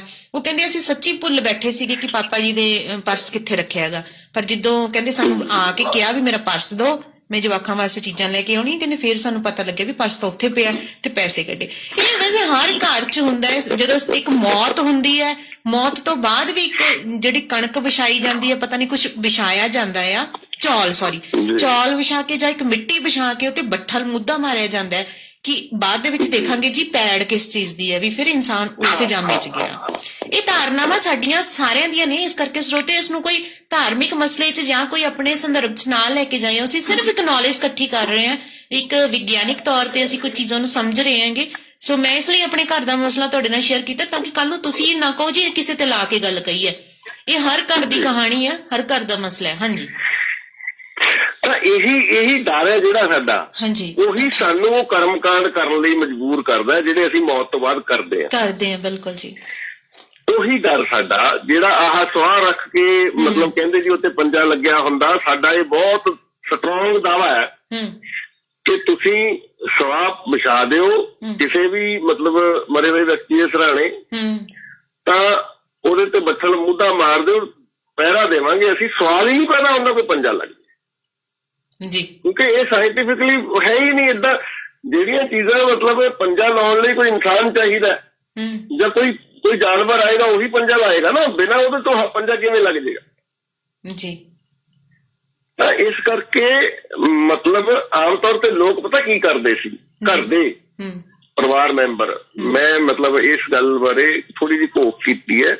ਆਮ ਤੌਰ ਤੇ ਕੀ ਕੀਤਾ ਜਾਂਦਾ ਸੀ ਕਿ ਉਹ ਸੁਆਹ ਵਿਛਾ ਕੇ ਉੱਪਰ ਬੱਠਲ ਮੁੱਦਾ ਮਾਰ ਦੇਣਾ, ਸਵੇਰੇ ਸਵੇਰੇ ਜਦੋਂ ਚੱਕਣਾ ਤਾਂ ਉਹ ਏਦਾਂ ਆਪਾਂ ਛੋਟੇ ਹੁੰਦੇ ਬਣਾਉਂਦੇ ਨਾ, ਇੱਕ ਮੁੱਠੀ ਇਹਦਾ ਬੰਦ ਕਰਕੇ ਏਦਾਂ ਉੱਤੇ ਲਾ ਦਿਓ ਤੇ ਉੱਪਰ ਉਂਗਲਾ ਬਣਾ ਦਿਓ ਤਾਂ ਪੈਰ ਦਾ ਪੰਜਾ ਬਣ ਜਾਂਦਾ। ਅੱਛਾ, ਛੋਟੇ ਬੱਚੇ ਦਾ ਠੀਕ ਹੈ। ਮੁੱਠੀ ਬੰਦ ਕਰਕੇ ਤੁਸੀਂ ਜਿਹੜਾ ਚੀਪੀ ਵਾਲਾ ਪਾਸਾ ਨਾ ਉਹਨੂੰ ਏਦਾਂ ਉੱਤੇ ਲਗਾਓ, ਉਹਦੇ ਉੱਪਰ ਪੰਜ ਏਦਾਂ ਡਾਟ ਲਾ ਦਿਓ ਤੇ ਉਹ ਏਦਾਂ ਲੱਗਦਾ ਜਿੱਦਾਂ ਬੱਚੇ ਦਾ ਪੰਜਾ ਹੁੰਦਾ, ਪੈਰ ਹੁੰਦਾ। ਅੱਛਾ, ਤੇ ਪਰਿਵਾਰ ਦਾ ਕੋਈ ਮੈਂਬਰ ਹੀ ਉਹੋ ਜਿਹਾ ਪੰਜਾ ਲਾ ਦਿੰਦਾ ਸੀ ਤਾਂ ਕਿ ਇਹ ਗੱਲ ਕਹੀ ਜਾ ਸਕੇ ਵੀ ਸਾਡਾ ਬੰਦਾ ਜਿਹੜਾ ਸੀ ਇਹਨੇ ਬਹੁਤ ਚੰਗੇ ਕੰਮ ਕੀਤੇ, ਫਿਰ ਮਨੁੱਖੀ ਜਾਮੇ 'ਚ ਗਿਆ ਜੀ, ਹੈ ਨਾ, ਵੀ ਕੁੱਤੇ ਬਿੱਲੇ ਦੀ ਜੂਨ 'ਚ ਨਹੀਂ ਗਿਆ। ਇਹ ਕਿਸੇ ਨਾ ਕਿਸੇ ਮਤਲਬ ਗਾਹ ਜਾ ਕੇ ਮਨੁੱਖ ਦੀ ਜੂਨ ਹੀ ਮਿਲੀ ਆ, ਬਹੁਤ ਚੰਗੇ ਕੰਮ ਕੀਤੇ ਨੇ ਇਹਨੇ, ਤਾਂ ਕਿ ਮਤਲਬ ਉਹਨੂੰ ਲੋਕਾਂ 'ਚ ਐ ਕੀਤਾ ਜਾ ਸਕੇ ਬੰਦਾ ਬਹੁਤ ਵਧੀਆ ਸੀ। ਧਾਰਨਾਵਾਂ ਬਣ ਜਾਂਦੀਆਂ ਨੇ ਕਈ ਸਾਡੇ ਦਿਮਾਗ 'ਚ ਜੀ। ਕੁਝ ਲੋਕ ਨਾਲ ਕਾਨਾ ਰੱਖ ਦਿੰਦੇ ਨੇ, ਕਹਿੰਦੇ ਜੀ ਅਸੀਂ ਮੁਰਦਾ ਵੱਡਾ ਹੋ ਜਾਂਦਾ। ਅੱਛਾ, ਲਾਸ਼ ਵੱਧ ਜਾਂਦੀ ਹੈ, ਮਤਲਬ ਵਧਣ ਦਾ ਕੋਈ ਚਾਂਸ ਨਹੀਂ, ਸਿੰਗੜ ਸਕਦੀ ਹੈ ਕਿਉਂਕਿ ਉਹਦੇ ਚ ਕੁਛ ਜਦੋਂ ਉਹ ਮਤਲਬ ਪੁਰਾਣੀ ਹੁੰਦੀ ਜਾਂਦੀ ਹੈ ਬੋਡੀ, ਉਹ ਸੁੰਗੜੂਗੀ, ਵਧਣ ਦਾ ਤਾਂ ਕੋਈ ਚਾਂਸ ਹੁੰਦਾ ਨਹੀਂ ਜੀ। ਅੱਛਾ, ਹੁਣ ਸਵਾਲ ਇਹ ਹੈ ਕਿ ਉਹ ਵਰਤਾਰਾ ਕੀ ਹੁੰਦਾ ਹੈ ਅਸਲ ਚ। ਆਹ ਵੀ ਜਿਹੜੀ ਗੱਲ ਤੁਸੀਂ ਕਹੀ ਆ ਵੀ ਬਾਪਾ ਜੀ ਆਏ, ਉਹਨਾਂ ਨੇ ਆਹ ਗੱਲ ਕਹੀ, ਇਹ ਸਾਰਾ ਕੁਝ ਵਾਪਰਦਾ ਕਿਉਂ ਹੈ, ਇਹਦੇ ਵੱਲੋਂ ਆਪਾਂ ਜਾਣਦੇ ਹਾਂ। ਅਸਲ ਚ ਇਹ ਮਾਨਸਿਕ ਸਥਿਤੀ ਹੀ ਹੁੰਦੀ ਹੈ ਇੱਕ। ਸਾਡਾ ਜਿਹੜਾ ਮਨ ਹੈ ਉਹ ਇੱਕ ਕੌਨਸ਼ੀਅਸ ਮਾਈਂਡ ਹੁੰਦਾ ਹੈ, ਇੱਕ ਅਨਕੌਨਸ਼ੀਅਸ ਮਾਈਂਡ ਹੁੰਦਾ ਤੇ ਇੱਕ ਸਬ ਕੌਨਸ਼ੀਅਸ ਮਾਈਂਡ ਹੁੰਦਾ। ਜੀ ਜੀ ਜੀ ਜੀ, ਬਿਲਕੁਲ। ਮਤਲਬ ਜਦੋਂ ਅਸੀਂ ਜਾਗਦੇ ਤੁਰੇ ਫਿਰਦੇ ਆ ਉਦੋਂ ਕੌਨਸ਼ੀਅਸ ਮਾਈਂਡ ਸਾਡਾ ਐਕਟਿਵ ਹੁੰਦਾ ਹੈ, ਜਦੋਂ ਅਸੀਂ ਸੁੱਤੇ ਪਏ ਹੁੰਦੇ ਆ ਉਦੋਂ ਉਹ ਅਨਕੌਨਸ਼ੀਅਸ ਹੋ ਜਾਂਦਾ ਹੈ। ਤੇ ਸਬ ਕੌਨਸ਼ੀਅਸ ਮਾਈਂਡ ਹੈ ਜਿਹੜਾ, ਜੋ ਸਾਡੇ ਨਾਲ ਦਿਨ 'ਚ ਵਾਪਰਦਾ, ਜੋ ਵੀ ਸਾਡੇ ਨਾਲ ਘਟਨਾਵਾਂ ਘਟਦੀਆਂ ਨੇ ਉਹ ਸਾਡੇ ਸਬ ਕੌਨਸ਼ੀਅਸ ਦੇ ਵਿੱਚ ਸਟੋਰ ਹੁੰਦੀਆਂ ਨੇ ਜੀ। ਅੱਛਾ, ਉਹਨਾਂ ਦੇ ਵਿੱਚੋਂ ਹੀ ਕੋਈ ਘਟਨਾ ਜਿਹਦੇ ਬਾਰੇ ਅਸੀਂ ਜ਼ਿਆਦਾ ਸੋਚਦੇ ਹਾਂ ਜਾਂ ਸਾਨੂੰ ਜ਼ਿਆਦਾ ਟੱਚ ਕਰ ਜਾਂਦੀ ਹੈ, ਜ਼ਿਆਦਾ ਫੀਲ ਹੋ ਜਾਂਦੀ ਹੈ, ਉਹ ਸਾਡੇ ਸਬ ਕੌਨਸ਼ੀਅਸ ਤੇ ਭਾਰੂ ਹੋ ਜਾਂਦੀ ਹੈ ਜੀ। ਤੇ ਸਬ ਕੌਨਸ਼ੀਅਸ ਦੇ ਵਿੱਚ ਉਹ ਮਾਈਂਡ ਦੇ ਵਿੱਚ ਗੱਲ ਪਈ ਹੈ, ਤੇ ਜਦੋਂ ਕਦੀ ਸਾਡਾ ਸਬ ਕੌਨਸ਼ੀਅਸ ਮਾਈਂਡ ਕੌਨਸ਼ੀਅਸ ਮਾਈਂਡ ਤੇ ਹੈਵੀ ਹੋ ਜਾਂਦਾ ਤਾਂ ਫਿਰ ਉਹ ਗੱਲਾਂ ਨਿਕਲਣੀਆਂ ਸ਼ੁਰੂ ਹੋ ਜਾਂਦੀਆਂ ਜਿਨ੍ਹਾਂ ਬਾਰੇ ਤੁਸੀਂ ਮਤਲਬ ਜ਼ਿਆਦਾ ਸੋਚਦੇ ਹੋ ਜੀ। ਜਿਹੜੀ ਗੱਲ ਤੁਹਾਡੇ ਸਬ ਕੌਨਸ਼ੀਅਸ ਤੇ ਭਾਰੂ ਹੋਈ ਪਈ ਆ ਜੀ। ਮਤਲਬ ਇੱਕ ਗੁਆਂਢ ਦੇ ਵਿੱਚ ਇੱਕ ਕਿਸੇ ਨੇ ਖੁਦਕੁਸ਼ੀ ਕੀਤੀ ਤਾਂ ਉਸ ਘਰ ਦੇ ਗੁਆਂਢ 'ਚ ਜਿਹੜਾ ਕੋਈ ਪਰਿਵਾਰ ਰਹਿੰਦਾ ਹੈ, ਪਹਿਲੀ ਗੱਲ ਤਾਂ ਇਹ ਹੈ ਵੀ ਉਹ ਇਹਨਾਂ ਚੀਜ਼ਾਂ ਨੂੰ ਮੰਨਦਾ। ਉਹਨੇ ਬਹੁਤ ਸਾਰੀਆਂ ਕਹਾਣੀਆਂ ਸੁਣੀਆਂ ਹੋਈਆਂ ਨੇ ਏਦਾਂ ਦੀਆਂ ਜੀ। ਅੱਛਾ, ਉਹਨਾਂ ਦੇ ਵਿੱਚੋਂ ਕੋਈ ਇੱਕ ਮੈਂਬਰ ਉਹ ਇਹ ਸੋਚਣ ਲੱਗ ਪੈਂਦਾ ਵੀ ਇਹ ਜਿਹੜੀ ਔਰਤ ਜਾਂ ਇਹ ਬੰਦਾ ਮਰਿਆ, ਇਹ ਤਾਂ ਜੀ ਜਵਾਨ ਮੌਤ ਹੈ, ਇਹਦੀਆਂ ਇੱਛਾਵਾਂ ਅਧੂਰੀਆਂ ਨੇ। ਤਾਂ ਉਹ ਸੋਚਦਾ ਉਹਦੇ ਸਬ ਕੌਨਸ਼ੀਅਸ ਮਾਈਂਡ ਤੇ ਉਹ ਚੀਜ਼ ਭਾਰੂ ਹੋ ਜਾਂਦੀ ਹੈ। ਤੇ ਸਬ ਕੌਨਸ਼ੀਅਸ ਮਾਈਂਡ ਜਦੋਂ ਕੌਨਸ਼ੀਅਸ ਮਾਈਂਡ ਤੇ ਹਾਵੀ ਹੁੰਦਾ ਤੇ ਫਿਰ ਉਹ ਉਹੋ ਜਿਹੀਆਂ ਹਰਕਤਾਂ ਕਰਨਾ ਸ਼ੁਰੂ ਕਰ ਦਿੰਦਾ ਜੀ। ਵੀ ਮੈਨੂੰ ਤਾਂ ਜੀ ਉਹ ਦਿਖ ਰਿਹਾ, ਮੈਨੂੰ ਤਾਂ ਜੀ ਉਹ ਮੇਰੇ ਨਾਲ ਗੱਲਾਂ ਕਰਦਾ ਆ ਕੇ, ਮੈਨੂੰ ਆਹ ਕਹਿੰਦਾ, ਮੈਨੂੰ ਉਹ ਕਹਿੰਦਾ, ਮੈਨੂੰ ਡਰਾਉਂਦਾ, ਜਾਂ ਮੈਨੂੰ ਕਹਿੰਦਾ ਮੈਂ ਤੇਰੇ ਨਾਲ ਲੈ ਜਾਣਾ ਤੈਨੂੰ, ਜਾਂ ਏਦਾਂ ਦੀਆਂ ਹਰਕਤਾਂ ਜਿਹੜੀਆਂ ਅਸਲ 'ਚ ਇਹ ਸਾਡੇ ਮਨ ਦੀ ਖੇਡ ਹੀ ਹੁੰਦੀ ਹੈ ਜੀ। ਹੋਰ ਇਹਦੇ 'ਚ ਕਿਸੇ ਚੀਜ਼ ਦਾ ਕੋਈ ਰੋਲ ਨਹੀਂ ਹੈ ਜੀ, ਸਿਰਫ ਤੇ ਸਿਰਫ ਮਨ ਦੀ ਖੇਡ ਹੈ ਜੀ। ਅਸੀਂ ਅਗਰ ਇਹਨਾਂ ਚੀਜ਼ਾਂ ਤੋਂ ਬਚਣਾ ਹੈ ਕਿਉਂਕਿ ਤੁਸੀਂ ਇਹ ਗੱਲ ਜ਼ਰੂਰ ਮੈਂ ਭੂਤਾਂ ਪ੍ਰੇਤਾਂ 'ਚ ਵਿਸ਼ਵਾਸ ਨਹੀਂ ਰੱਖਦਾ, ਮੈਨੂੰ ਪੂਰੇ ਜੀਵਨ 'ਚ ਭੂਤ ਪ੍ਰੇਤ ਨਾ ਕਿਤੇ ਦਿਖਿਆ ਨਾ ਮਿਲਿਆ। ਹਾਂਜੀ। ਤੇ ਭੂਤ ਪ੍ਰੇਤ ਉਹਨਾਂ ਹੀ ਲੋਕਾਂ ਨੂੰ ਦਿਖਦੇ ਨੇ, ਉਹਨਾਂ ਲੋਕਾਂ ਨੂੰ ਮਿਲਦੇ ਨੇ, ਉਹਨਾਂ ਲੋਕਾਂ ਨੂੰ ਚੁੰਬੜਦੇ ਨੇ ਜਿਹੜੇ ਭੂਤਾਂ ਪ੍ਰੇਤਾਂ 'ਤੇ ਯਕੀਨ ਰੱਖਦੇ। ਜੀ ਬਿਲਕੁਲ। ਇਹ ਗੱਲ ਜਿਹੜੀ ਹੈ ਇਹ ਸਾਬਿਤ ਕਰਦੀ ਆ ਵੀ ਅਸਲ 'ਚ ਉਹਨਾਂ ਦੀ ਕੋਈ ਹੋਂਦ ਨਹੀਂ ਹੈ। ਜੇ ਉਹਨਾਂ ਦੀ ਹੋਂਦ ਹੋਵੇ ਤਾਂ ਮੈਨੂੰ ਵੀ ਦਿਖਣੇ ਚਾਹੀਦੇ ਨੇ। ਅੱਛਾ। ਜਿਹੜਾ ਉਹਨਾਂ ਨੂੰ ਨਹੀਂ ਮੰਨਦਾ ਹੈ ਨਾ, ਬਿਲਕੁਲ। ਮਤਲਬ ਜਿਹੜੀ ਚੀਜ਼ ਦੀ ਹੋਂਦ ਹੈ, ਆਪਾਂ ਕਹਿੰਦੇ ਆ ਮੇਰੇ ਹੱਥ 'ਚ ਇੱਕ ਪੈਨ ਹੈ, ਆਪਾਂ ਇਹ ਥੋੜੀ ਕਹਿ ਸਕਦੇ ਵੀ 4 ਬੰਦੇ ਨੂੰ ਦਿਖ ਰਿਹਾ 6 ਨੂੰ ਦਿਖ ਨਹੀਂ ਰਿਹਾ। ਇੱਕ ਨੂੰ ਦਿਸਦਾ ਤਾਂ ਸਾਰਿਆਂ ਨੂੰ ਦਿਸ ਰਿਹਾ। ਬਿਲਕੁਲ ਜੀ। ਉਹ ਇੱਕ ਆਬਜੈਕਟ ਹੈ, ਉਹ ਉਹਦੀ ਹੋਂਦ ਹੈ। ਜਾਂ ਆਪਾਂ ਕਹਿੰਦੇ ਵੀ ਚਲੋ ਲੋਕ ਬਹੁਤ ਤਰ੍ਹਾਂ ਦੀਆਂ ਮਤਲਬ ਇਹੋ ਜਿਹੀਆਂ ਦਲੀਲਾਂ ਨੇ ਵੀ ਹਵਾ ਕਿਹੜਾ ਦਿਖਦੀ ਹੈ ਜੀ, ਪਰ 10 ਬੰਦੇ ਬੈਠੇ ਨੇ, ਹਵਾ 10 ਦੇ 10 ਫੀਲ ਤਾਂ ਕਰ ਰਹੇ ਨੇ ਨਾ। ਹਾਂਜੀ। ਵੀ ਹਵਾ ਚੱਲ ਰਹੀ ਹੈ। ਐ ਤਾਂ ਹੈ ਨਹੀਂ ਵੀ 3 ਬੰਦੇ ਕਹਿੰਦੇ ਹਵਾ ਨਹੀਂ ਚੱਲ ਰਹੀ, 4 ਕਹਿੰਦੇ ਹਵਾ ਚੱਲਦੀ ਹੈ। ਜੀ। ਜਿਹੜੀ ਚੀਜ਼ ਘਰ ਦੇ ਵਿੱਚ 5 ਮੈਂਬਰ ਨੇ, 1 ਮੈਂਬਰ ਨੂੰ ਦਿਖ ਰਹੀ, ਬਾਕੀਆਂ ਨੂੰ ਨਹੀਂ ਦਿਖ ਰਹੀ। ਹਾਂਜੀ। ਇਹਦਾ ਮਤਲਬ ਕੀ ਹੈ ਵੀ ਉਸ ਚੀਜ਼ ਦਾ ਅਸਤਿਤਵ ਨਹੀਂ ਹੈਗਾ। ਠੀਕ ਹੈ। ਉਸ ਚੀਜ਼ ਦੀ ਕੋਈ ਹੋਂਦ ਨਹੀਂ ਹੈ, ਉਹ ਸਿਰਫ ਉਸ ਵਿਅਕਤੀ ਦੀ ਮਨੋਕਲਪਨਾ ਹੈ। ਉਸ ਦੇ ਦਿਮਾਗ ਦਾ ਇਹ ਸਾਰਾ ਚੱਕਰ ਹੈਗਾ ਜਿਹੜਾ ਉਹਨੂੰ ਸਭ ਨੂੰ ਦਿਖ ਰਿਹਾ। ਹਾਂ, ਮਨ ਦੀ ਕਲਪਨਾ ਹੀ ਹੈ। ਜੇ ਉਹ ਸੱਚੀ ਹੋਵੇ ਤਾਂ ਫਿਰ ਸਾਰਿਆਂ ਨੂੰ ਦਿਖੇ, ਫਿਰ ਸਾਰਿਆਂ ਨੂੰ ਦਿਸੇ। ਬਿਲਕੁਲ ਇਹੀ ਲੌਜਿਕ ਹੈ, ਇਹੀ ਸਾਇੰਸ ਹੈ। ਹਾਂਜੀ। ਮਤਲਬ ਏਦਾਂ ਨਹੀਂ ਹੋ ਸਕਦਾ ਵੀ ਇੱਕ ਚੀਜ਼ ਹੈ ਜਿਹੜੀ ਉਹ ਕਿਸੇ ਇੱਕ ਨੂੰ ਦਿਖ ਰਹੀ ਹੈ, ਦੂਜਿਆਂ ਨੂੰ ਦਿਖ ਨਹੀਂ ਰਹੀ। ਹਾਂਜੀ। ਤਾਂ ਇਸ ਕਰਕੇ ਜਦੋਂ ਹੀ ਇਹੋ ਜਿਹੇ ਕੋਈ ਘਟਨਾ ਸਾਡੇ ਆਲੇ ਦੁਆਲੇ ਵਾਪਰਦੀ ਹੈ, ਜਦੋਂ ਕੋਈ ਵਿਅਕਤੀ ਇਹ ਸ਼ਿਕਾਇਤ ਕਰਦਾ ਕਿ ਮੈਨੂੰ ਕੋਈ ਮਰਿਆ ਹੋਇਆ ਬੰਦਾ ਦਿਖਦਾ ਹੈ, ਜਦੋਂ ਇਹ ਕਹਿੰਦਾ ਕਿ ਮੈਨੂੰ ਮਰਿਆ ਹੋਇਆ ਬੰਦਾ ਮੇਰੇ ਨਾਲ ਗੱਲਾਂ ਕਰਦਾ ਹੈ, ਜਦੋਂ ਤੱਕ ਤਾਂ ਹੁਣ ਦੇਖੋ ਤੁਹਾਡੇ ਪਾਪਾ ਜੀ ਨੇ ਆ ਕੇ ਬਟੂਏ ਬਾਰੇ ਗੱਲ ਕੀਤੀ, ਕਿਸੇ ਨੂੰ ਤਕਲੀਫ ਤਾਂ ਨਹੀਂ ਹੋਈ ਨਾ ਉਹਦੀ। ਬਿਲਕੁਲ ਨਹੀਂ ਹੋਈ। ਹਾਂ। ਇਸ ਕਰਕੇ ਇਸ ਗੱਲ ਨੂੰ ਬਾਦਰ ਕਰਨ ਦੀ ਲੋੜ ਹੀ ਨਹੀਂ, ਚਲੋ ਹੋ ਗਿਆ ਜੋ ਹੋ ਗਿਆ, ਛੱਡੋ ਜੀ। ਲੇਕਿਨ ਜਦੋਂ ਕੋਈ ਬੰਦਾ ਇਹ ਕਹਿੰਦਾ ਵੀ ਉਹ ਤਾਂ ਮੈਨੂੰ ਪਰੇਸ਼ਾਨ ਕਰਦਾ ਆ ਕੇ, ਉਹ ਮੇਰਾ ਗਲਾ ਘੁੱਟਦਾ, ਮੇਰੀ ਛਾਤੀ ਤੇ ਆ ਕੇ ਬਹਿ ਜਾਂਦਾ ਜੀ, ਹੈ ਨਾ, ਇਹ ਚੀਜ਼ਾਂ, ਉਦੋਂ ਸਾਨੂੰ ਇਹਦਾ ਇਲਾਜ ਕਰਨਾ ਬਹੁਤ ਜ਼ਰੂਰੀ ਹੈ। ਔਰ ਤੁਸੀਂ ਇੱਕ ਚੀਜ਼ ਨੋਟ ਕਰੋਗੇ, ਮੈਂ ਇਹ ਗੱਲ ਤਾਂ ਕਹੀ ਸੀ ਵੀ ਸੋਸ਼ਲ ਮੀਡੀਆ ਕਰਕੇ ਨਾ ਕੁਛ ਘਟਿਆ, ਕਿਉਂਕਿ ਇਹ ਕੁਛ ਸਾਡੇ ਘਰਾਂ ਦੇ ਵਿੱਚੋਂ ਘਟਿਆ। ਆਮ ਜਨਤਾ ਦੇ ਵਿੱਚ ਹੋਣ ਵਾਲੀਆਂ ਚੀਜ਼ਾਂ ਹਲੇ ਵੀ ਬਰਕਰਾਰ ਨੇ। ਘਰਾਂ ਦੇ ਵਿੱਚ ਇਉਂ ਘਟਿਆ ਵੀ ਅਗਲਾ ਕਹਿੰਦਾ, ਜਿਵੇਂ ਮੈਂ ਹੁਣ ਇੱਕ ਕਿਸੇ ਦੀ ਵੀਡੀਓ ਸੁਣ ਰਹੀ ਸੀ, ਉਹਦੇ ਵਿੱਚ ਇਹ ਵਿਚਾਰ ਆਇਆ ਸੀਗਾ ਕਿ ਹੁਣ ਅਸੀਂ ਹਰ ਮੂਮੈਂਟ ਸੇ ਵੀਡੀਓ ਬਣਾਉਣੀ ਲਾਜ਼ਮੀ ਬਣੀ ਹੋਈ ਹੈ। ਕਿਸੇ ਦੀ ਮੌਤ ਹੋ ਰਹੀ ਹੈ, ਕਿਸੇ ਦਾ ਕੁਝ ਵੀ ਹੈ, ਅਸੀਂ ਫੋਟੋ ਵੀਡੀਓ ਬਣਾ ਲੈਂਦੇ ਹਾਂ, ਚਲੋ ਇੱਕ ਯਾਦਗਿਰੀ ਬਣਾ ਲੈਂਦੇ ਹਾਂ, ਜਾਂ ਜਿਵੇਂ ਵੀ ਸਾਡੀ ਉਹ ਆਪਣਾ ਥਿੰਕਿੰਗ ਹੁੰਦੀ ਹੈ ਅਸੀਂ ਕਿਉਂ ਬਣਾਈ ਉਹ। ਤੇ ਹੁਣ ਅੱਜ ਕੱਲ੍ਹ ਲੋਕਾਂ ਨੂੰ ਇਹ ਹੈ ਵੀ ਯਾਰ ਮੇਰੀ ਅਗਰ ਤਾਂ ਝੂਲਦੇ ਦੀ ਮੇਰੇ ਹੈ ਨਾ, ਮੈਂ ਭੂਤ ਮੇਰੇ ਵਿੱਚੋਂ ਆ ਰਿਹਾ, ਉਸਦੀ ਮੂਮੈਂਟਸ ਅਗਰ ਕਿਸੇ ਨੇ ਕੈਚ ਕਰ ਲਈ ਤੇ ਸਾਰੇ ਰਿਸ਼ਤੇਦਾਰਾਂ ਤੱਕ ਪਹੁੰਚੂਗੀ, ਤਾਂ ਇਹ ਚੀਜ਼ ਜਿਹੜੀ ਹਾਸੀ ਦਾ ਜਿਹੜਾ ਪਾਤਰ ਮੈਂ ਬਣੂੰਗਾ। ਇਸ ਕਰਕੇ ਥੋੜੀਆਂ ਮੂਮੈਂਟਸ ਘਟ ਗਈਆਂ ਨੇ। ਪਰ ਸੋਸ਼ਲ ਮੀਡੀਆ ਤੇ ਤੁਸੀਂ ਦੇਖੋ, ਚਲੋ ਆਪਾਂ ਨਹੀਂ ਕਹਿੰਦੇ, ਉਹੀ ਫਿਰ ਉੱਥੇ ਗੱਲ ਆ ਜਾਊਗੀ ਕਿ ਅਸੀਂ ਕਿਸੇ ਦੀ ਭਾਵਨਾਵਾਂ ਨੂੰ ਠੇਸ ਨਹੀਂ ਪਹੁੰਚਾਉਣਾ ਚਾਹੁੰਦੇ, ਪਰ ਕਈ ਥਾਵਾਂ ਤੇ ਇਹੋ ਜਿਹੀ ਚੀਜ਼ ਨੂੰ ਆਮ ਹੀ ਜਨਤਾ ਦੇ ਵਿੱਚ ਜਿਹੜਾ ਉਹ ਦੇਖਿਆ ਗਿਆ ਕਿ ਲੇਡੀਜ਼ ਹੈ ਜਿਹੜੀਆਂ ਉਹ ਜਿਵੇਂ ਕਹਿ ਰਹੀ ਹੈ ਕਿ ਵਾਲ ਖੁੱਲੇ ਹੈ, ਉਹ ਏਦਾਂ ਝੂਮ ਰਹੀਆਂ ਨੇ ਤੇ ਉਹ ਲਿਟ ਰਹੀਆਂ ਨੇ, ਕੋਈ ਆਪਣੇ ਆਪ ਨੂੰ ਮਾਰ ਰਹੀ ਹੈ, ਕੋਈ ਆਪਣੇ ਤੇ ਵਾਰ ਕਰਾ ਰਹੀ ਹੈ ਵੀ ਮਾਰੋ ਮੈਨੂੰ, ਹਨਾ, ਮੇਰੇ ਚ ਭੂਤ ਆ। ਤਾਂ ਮੈਂ ਨਾ ਜਦੋਂ ਚੀਜ਼ਾਂ ਨੂੰ ਵੇਖਦੀ ਹਾਂ ਨਾ, ਇਹ ਚੀਜ਼ ਮੈਂ ਜ਼ਰੂਰ ਸੋਚਦੀ ਹੁੰਦੀ ਹਾਂ ਵੀ ਕਿਤੇ ਨਾ ਕਿਤੇ ਇਹ ਇਨਸਾਨ ਬੁਰੀ ਤਰ੍ਹਾਂ ਟੁੱਟਿਆ ਹੋਇਆ, ਬੁਰੀ ਤਰ੍ਹਾਂ ਇਹਨੂੰ ਕੁਝ ਰੋਗ ਏਦਾਂ ਦਾ ਲੱਗਿਆ ਹੋਇਆ ਦਿਮਾਗੀ, ਜਿਸ ਕਰਕੇ ਇਹਨੂੰ ਆਪਣੇ ਸਰੀਰ ਤੇ ਹੋ ਰਹੇ ਵਾਰ ਤੋਂ ਕੋਈ ਫਰਕ ਨਹੀਂ ਪੈਂਦਾ। ਔਰ ਤੁਹਾਡੀ ਗੱਲ ਜਿਹੜੀ ਤੁਸੀਂ ਕਹਿੰਦੇ ਸੀ ਕਿ ਮੌਤ ਵੀ ਹੋ ਜਾਂਦੀ ਹੈ, ਤਾਂ ਫਿਰ ਉਸ ਤੇ ਪਰਦਾ ਇਹ ਪਾਇਆ ਜਾਂਦਾ ਕਿ ਬੜਾ ਸ਼ਕਤੀਸ਼ਾਲੀ ਸੀ ਇਸ ਦੀ ਰੂਹ ਜੋ ਅੰਦਰ ਸੀਗੀ, ਇਸ ਕਰਕੇ ਉਹ ਇਹਨੂੰ ਨਾਲ ਲੈ ਗਈ। ਪਰ ਡਾਕਟਰ ਸਾਹਿਬ, ਆਪਣਾ ਮਾੜਾ ਜਿਹਾ ਦਰਵਾਜ਼ੇ 'ਚ ਹੱਥ ਆ ਜੇ, ਮਾੜੀ ਜਿਹੀ ਠੋਕਰ ਵੱਜੇ, ਆਪਣੀ ਜਾਨ ਨਿਕਲ ਜਾਂਦੀ ਹੈ। ਕੂਣੀ ਆਪਣੀ ਮਾੜੀ ਜਿਹੀ ਕਹਿੰਦੇ ਹੁੰਦੇ ਆ ਵੀ ਕੂਣੀ ਦੀ ਅੱਖ ਫੁੱਟ ਗਈ, ਸਾਡੇ ਬਜ਼ੁਰਗ ਕਹਿ ਦਿੰਦੇ ਆ, ਤੇ ਮਾੜਾ ਜਿਹੀ ਸਾਡੇ ਜੋੜ ਤੇ ਕਿਸੇ ਤੇ ਸੱਟ ਵੱਜੇ, ਅਸੀਂ ਮਰਨ ਕੰਢੇ ਆ ਜਾਂਦੇ ਵੀ ਬਹੁਤ ਬੁਰਾ ਹਾਲ ਹੋ ਗਿਆ।